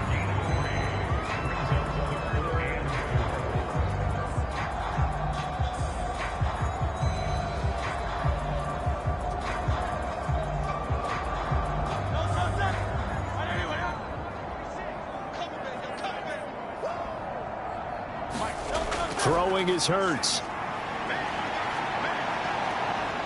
And he'll be taken down, but he does have first down yardage. 5 yards on the scramble, and that's enough to pick up the first. Oh, Brandon, that's a gamer move right there. Facing 3rd down, steps up, calls his own number, and nearly makes the house call. If I'm the coach, I'll let him take another one right here. Give him a chance to be the first one to hit the end zone after that effort he just gave him.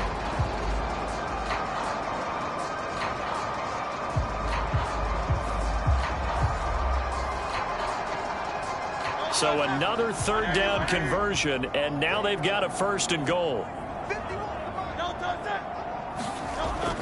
Off the play fake, here's Hurts. And they're going to get to him, a sack. Sacked back at the 9-yard line. T.J. Edwards coming in from that outside linebacker spot, and he buries him for a loss of 7. Well, if you're going to throw the ball on 1st and goal from the 2, the worst thing that should result is an incompletion for you offensively. But, Brandon, this is a different type of football. Back in my day, 1st and goal from the 2, a lot of big people with big neck rolls, they were on the field trying to ram it into the end zone. Now from the 9, here's 2nd and goal. Here's Hurts to throw. And pressure coming, and they got him once again. And not a good time for the sack on 2nd and goal, a loss of 6. And now it's 3rd down. So once again, they dial up the pressure and get home and get a sack. It brings up a 3rd and long, but it's really not an unmakeable one, especially considering they just gave up back-to-back sacks.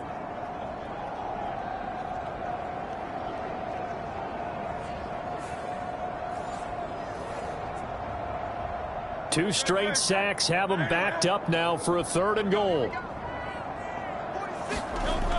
Hurts. Over the middle here to Brown. Touchdown, Eagles. A.J. Brown. A 15-yard touchdown, Brown. And the Eagles take the opening kickoff of the 3rd quarter and drive right down the field to extend their lead. That seemed pretty ideal there for the offense, Charles. You take a little bit of time off the clock here in the 3rd quarter, decent length drive, and you pad your lead as well at the end of it. And what it does is let you feel like you're in control of this game, even more so than a 2-touchdown lead, right? Because you have taken that time off, as you noted, which means they couldn't get you off the field. You ran your playbook the way you wanted to, and you gave your defense some rest. What a big-time drive in that situation. Elliott good on the extra point, and that'll make the score 14-0.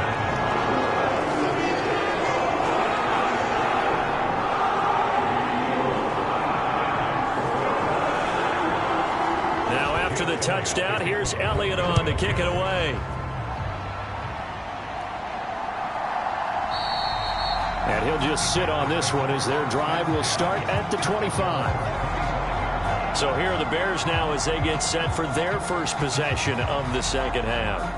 They make their second half debut here, and things are looking a little bit tougher now. You give up the points there, Charles, that touchdown drive on the other side. So now it's a 2-score game here. Got to be careful. They certainly do, and I'm just wondering at halftime if those guys just looked into each other's eyes and realized what they've got to get done and come out a little bit more charged up, because if they don't get some kind of points here, that next drive, that could make this a 3-possession game.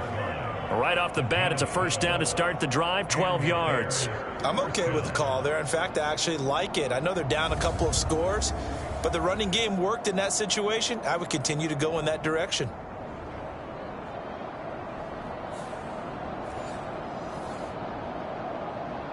Line of scrimmage, the 37 on 1st and 10.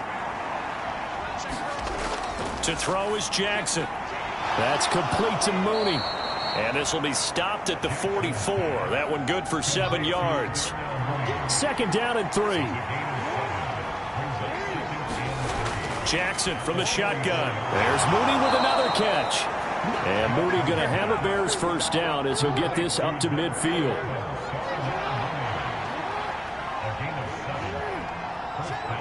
And the slot man goes in motion left. A first down carry here for Johnson. And he'll get this into enemy territory, but not by much, as he's down to the 48. From the 48-yard line, here's the 2nd down and 9. Now a 10th carry for Johnson. Takes this to the 45. Not much space after that broken tackle. Well, if you're a football guy, that's a pretty run because everyone is in sync right there. Obviously, the guy carrying the ball, but how about the people up front? Leverage, athleticism, they created some nice space for him. This offense in desperate need of a conversion as they come up on 3rd down. From the gun, it's Jackson. And this one incomplete. And another throw that really could have been, maybe should have been intercepted. That would have been number 4. Instead, it's 4th down. Here's Thomas Morstead now as he's on to punt for Chicago.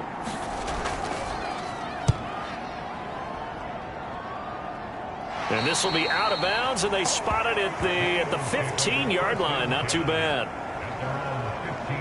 The Eagles offense now, they head back on the field. And they had to go the length of the field last time out to get into the end zone. And with this starting field position, they're going to have to pretty much do it again. And I think the thought process going into it is, hey, if you have to be methodical, go ahead and do that.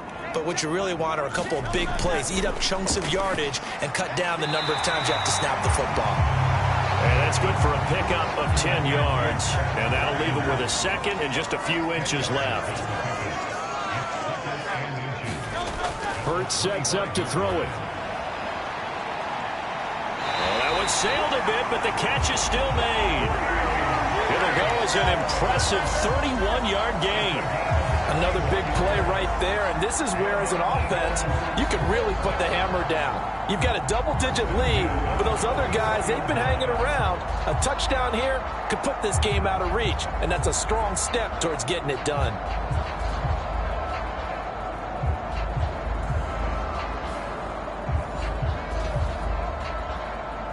So the big play gets him across midfield now for 1st and 10. 46, boy, 46. 46. They'll set up to throw.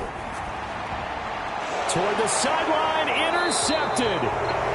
Tyreek Stevenson picks it off. And the Bears are going to get the football here as he gets this up to the 38-yard line. Well, these defensive coaches, they sure like what they've got in this rookie corner. And with good reason, as you saw there. He only cost him a day 2 pick, and a lot of people thought he had first-round ability. But when he was available on draft night, that was one where you didn't need the full time to make the selection. You call that pick in early, and he shows why he was so coveted with that interception there. And now Chicago getting ready to go as they take the field. The Bears in good field position to start out 1st and 10 at their 38. They begin the drive with Johnson. And this will be good for a pickup of 9 to the 46. From the 46, here's 2nd down and a yard. Jackson. Completes a Mooney on the slant. And they're well past midfield, just a yard or 2 shy of the 40. Back-to-back good plays have them on the move on 1st down. They go play action with Jackson. Johnson with a completion over the middle. They'll wind up getting just a yard out of it, and that's going to bring up 2nd down. 1 quarter remains until the NFC crowns its champion. We'll return with more after this. This is the NFL, and it's on EA Sports. Here now, 2nd and 9 from the 39-yard line. Throwing is Jackson. And there's a short throw. It's caught by Kmet. You got the big lead defensively. Willing to give them that underneath stuff, right? And this is why you work on your tackling. Tackle them after the catch, inbounds, keep the clock running. Just go ahead and bleed the game out that way. Just a pickup of 3, but that is indeed enough. Now, yes, a 2-possession game, but a good chunk of time on the clock, so they have the ability still there to run it on 2nd and short, but maybe they need to pick it up a bit. You're right. They did pick up the 1st down there, but they, as you mentioned, they have to pick up the pace now because it's a 2-possession game. They've got to get there twice to make sure they have a chance to win.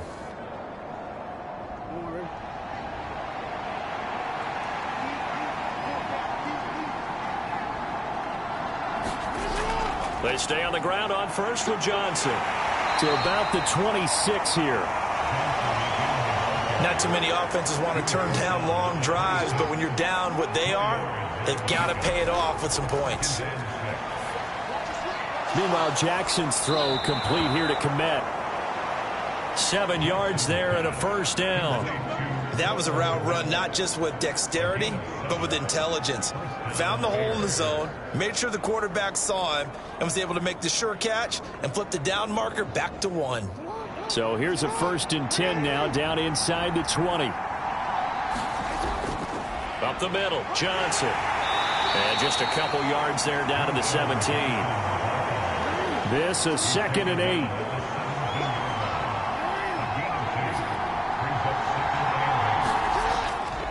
Again, it's Johnson.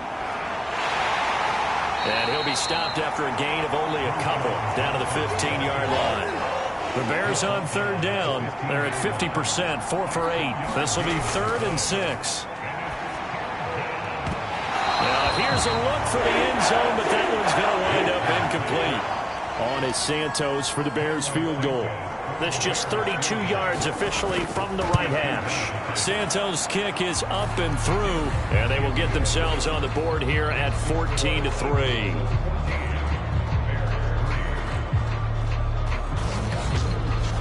Well, he was a spectator for much of this game. This is his first field goal opportunity of the entire contest, but he's able to connect. Yeah, he had a pretty good seat to this one, didn't he? But let's face it, all kickers that you and I know, they want to contribute. They want their opportunity, and he seized his. Philadelphia getting set to take the field. And the pieces have fallen into place to this point. They've got a 2-score lead in the 4th quarter. A berth to the Super Bowl resting on their ability to see this one through to the end. Trying to shake off the interception. He'll look to throw. Leaves it for Penny. And he'll get this up past the 25 before he's out of bounds. Give him a gain of 5 on the completion, and that'll bring up second down. Now that's the type of play that gives you a chance to win. Nothing forced downfield where you don't have a guy open. Swing it out to the back, maybe even check it down, whatever you want to call it. Gain of 5. You're just trying to get 4 on first down. They're ahead of the chains now. Second down. Here's Hurts.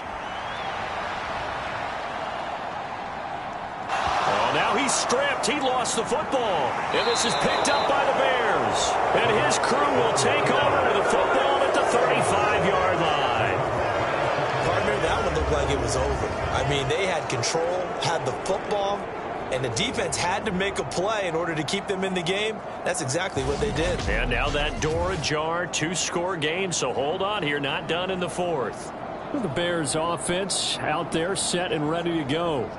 And they are in need of points here, no doubt about that. With a Super Bowl berth on the line and trailing here in the fourth quarter, this possession, gigantic. Here's Johnson. He's been busy this afternoon. Touchdown, Chicago! A great play there. 35 yards. And the Bears have made it a 1-score game again here in the fourth. So there you go. They needed a big play, and they got one there on the touchdown run. And that was a very important drive. Of course, they all are when you're trailing in the second half. But what I really liked, they didn't panic. They knew they still had time to run the football and keep playing their game. All right, now a big 2-point conversion attempt still to come.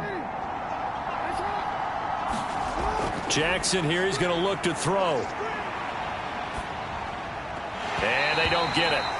They tried for the 2-point conversion there, but unsuccessful. Tough there. Good pass. Hit the hands. He just couldn't bring it in. And every receiver's coach everywhere. Seeing that play, focus, focus, focus. Watch it all the way in and tuck it away.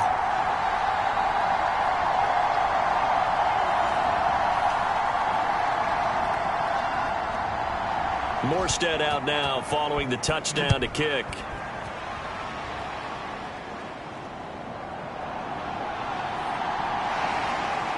And out a little across the 25 to the 27.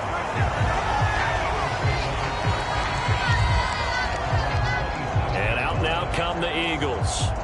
And right now they're just looking for a little more cushion, trying to make this a 2-score game. Points here would go a long way, obviously, to propelling them into the next round. And this is where the head coach, offensive coordinator, they've had to set a tone all year long about what they do on offense. So most teams want to stay in attack mode, but you have to do it with some bit of caution, don't you? Because you can't come away with no points. You need these points here in order to feel a lot better about where they are in this game. But this time of the year, playoffs, game of this magnitude, this is what we hope for. Yeah, it's exactly what we hope for. And look at this. They get the turnover they needed. It's intercepted. Picked up by Jalen Johnson. And a terrific return as he takes this thing all the way down near the 20-yard line. A seismic shift in momentum here in the fourth quarter. That's the break that the defense needed. And you know as well as I do, people are going to question the play call in that situation.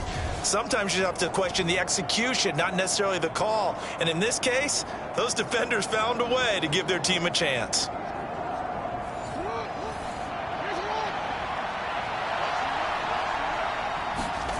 After the interception, here's Jackson. They're unable to connect, but a late flag comes in. And the contact may have come too early.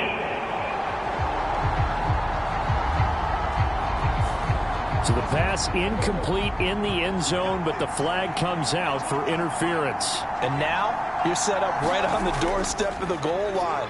1 yard away changes what your play calls are going to be. That one thrown away from the pocket. The officials kind of looking at each other, but they'll say there was a receiver in the area, so no penalty. And it's intercepted at the goal line. And the Eagles are going to take possession here at their own 3-yard line. CD, I know from working with you that you're about as old school as they come. Your thoughts on throwing that ball from the 1-yard line? Yeah, I just got done walking my dinosaur, as you well know, and ordinarily I'm screaming, run the football from the 1-yard line. But if you are going to throw it, just take extra care. That didn't happen there, and they turned the ball over. The Eagles offense now gets set to head back onto the field. And the pressure mounting with every passing minute. It's palpable right now. They're on top in the fourth quarter, clinging to that lead. A potential Super Bowl berth resting on their ability to manage the clock and manage that small lead. Trying to escape the shadow of their goalpost. That helped. 10 yards, first down. And that's the kind of run you get when you know Super Bowl berth is in sight. They've got the lead. It's the second half. All those weeks of wear and tear in your body just go away. He's running with purpose now, and that's a heck of a run. So a little more space to work with here from the 13 on 1st and 10. They'll look to throw. He's got Dallas Goedert, his tight end, over the middle. And they'll be stopped at the 28 on a play that started at the 14. They pick up 14. Back-to-back good plays have them on the move on first down. Now Hurts going to keep it running left. And he is going to lose yardage here. Play 3 of the drive not as successful. They go backwards after those 2 first down gains. And not a lot of success to be found there. Oh, you got that right, partner, because if you're trying to make guys miss about 10 yards or so downfield, that's a pretty good play. But if you've got to do it in your own backfield, I consider that a problem. That doesn't work too well.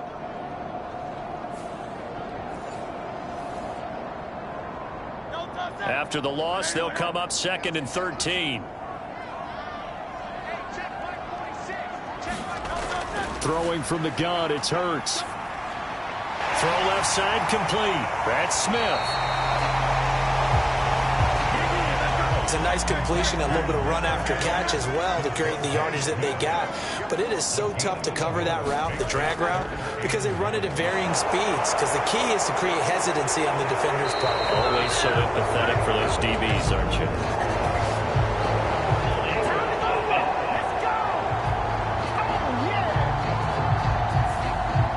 Unfortunate time for the penalty there. That cancels out a positive play from this offense. Well, not to sound too trite or too accepting, but you and I both know it happens. You got to accept it and move on. Yardage, you got to get back. Focus on the next play and move on. So 8 yards on the completion there, and that's going to make it 4th down. I hate to surrender the football when you're nursing a slim lead, but they're going to have to punt it away. Trust that defense.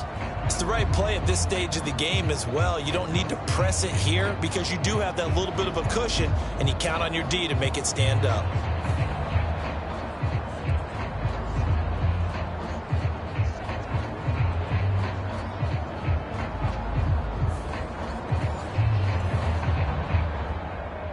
The Eagles send out their punter now as he's on to kick it away.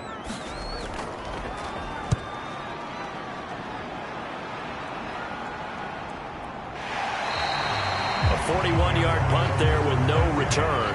And it will be 1st and 10 as they take over. Onto the field now come the Bears. Their defense accomplished step 1 of the mission. They forced the punt. Now they'll look to erase that deficit and take a 4th quarter lead.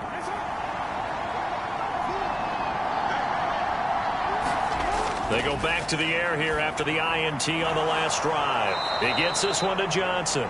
And he'll be taken down, but not before he gets his football out shy of the 30 to the 29. Jackson on first down. Shoves him away. And he's tackled a yard short of the marker. Good gain of 9 on first down. Ball on the 39. Here's 2nd down and 1. They'll hand it off now. Johnson. 2 yards on the pickup, and that's all they needed to move the sticks. From the gun, Jackson. Right side, Claypool's got it. And he'll be taken down, but not before he works it past the 50. The Bears on the move. They've got another first down.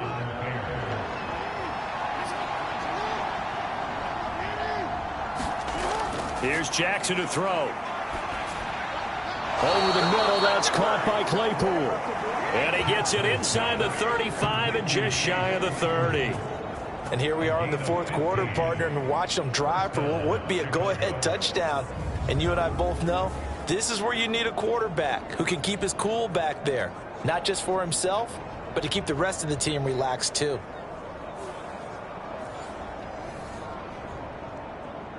All 3 timeouts plus the 2-minute warning. Here's 1st and 10. Throwing on 1st down, it's Jackson. Oh, no, he lost the football. And it's picked up by the Eagles.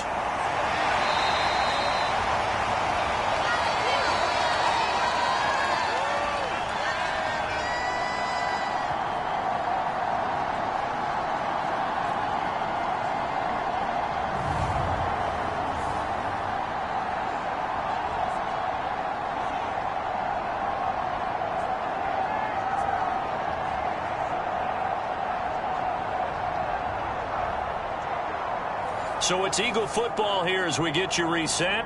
They've got a 1st and 10 as they look to try and finish this one off. Already at the line, this Philly offense set to go. Well, they can smell victory, partner. They can see it on the horizon, but certainly we're not done yet here. Defense still has 3 timeouts, and obviously this is a very slim lead they're holding on to. And let's face it, the easiest way to get this done, challenge your ground game. Challenge your offensive line, your tight ends, your receivers, anyone who's going to lay down a block. Don't let there be penetration because they're going to stack the line of scrimmage and maybe bring extra people to the ball. If you can do that, make them burn their timeouts, run out the clock, life will be good. But if you really want to gamble a little bit, a quick play action, quick throw, might be able to get it done. Just make sure it's not incomplete and stop the clock. 5 points of contact necessary at this stage as they'll run on 1st down. Now the Bears will use their 3rd and final timeout. This, in all probability, another run here on 2nd and 8. Now they'll run it again with Penny. I like that run right there, partner. Not the flashiest run, not the one that's going to break for big yardage, but he understands the situation, and taking care of the football, paramount, and he got it done. Nursing that slim lead, you're exactly right. Hold up. Oh, no, he lost the football. Oh, and one of the linemen on the other side has got it. And he's able to get it back here to the 43-yard line. I know when you're looking at the scoreboard clock, we're getting near the end of this game. But they were in what was really called 4-minute offense. And that's practice, being taking care of the football, taking time off the clock, not giving them a chance to come back. But bottom line is, what did I say in the beginning? Taking care of the football. That didn't happen. Didn't do it. A costly turnover. They'll come up 1st and 10 here.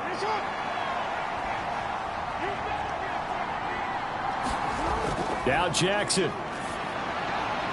Out to the flat here for Johnson. And he's corralled, but not before getting it inside the 35. Final minute. No timeouts at their disposal. Here's 1st and 10. And that is incomplete. He couldn't hold on through the contact. Brings up 2nd down. Throwing. Jackson. And he can't get a throw away. He's taken down. One last shot for Jackson. This ball intercepted. Picked off by Avonte Maddox. I think you and I were a little surprised back earlier in the game when he threw his 2nd interception. I mean, who would have thought a quarterback of his caliber picked now 5 times? It's beyond stunning to me because we're used to that with maybe a quarterback with less experience or less talent. But a quarterback of his caliber, I can't believe what we've just seen. Absolutely. If you would have told me this coming into the ball game, I would have said never, not in a million years. But here we go.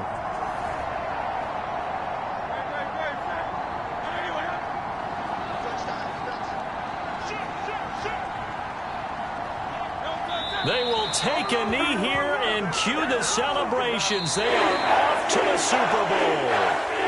And they get to hoist the Hallis Trophy. Unbelievable victory. Moving on to the Super Bowl. I only hope that these players understand exactly who is behind that trophy. George S. Hallis, one of the creators of this great game of football of ours and creator of the NFL. What an amazing feeling and an amazing accomplishment. And that does it for the conference championship. For Charles Davis, I'm Brandon Gaudin. And for our entire crew, we'll see you 2 weeks at the Super Bowl. This is the NFL on EA Sports.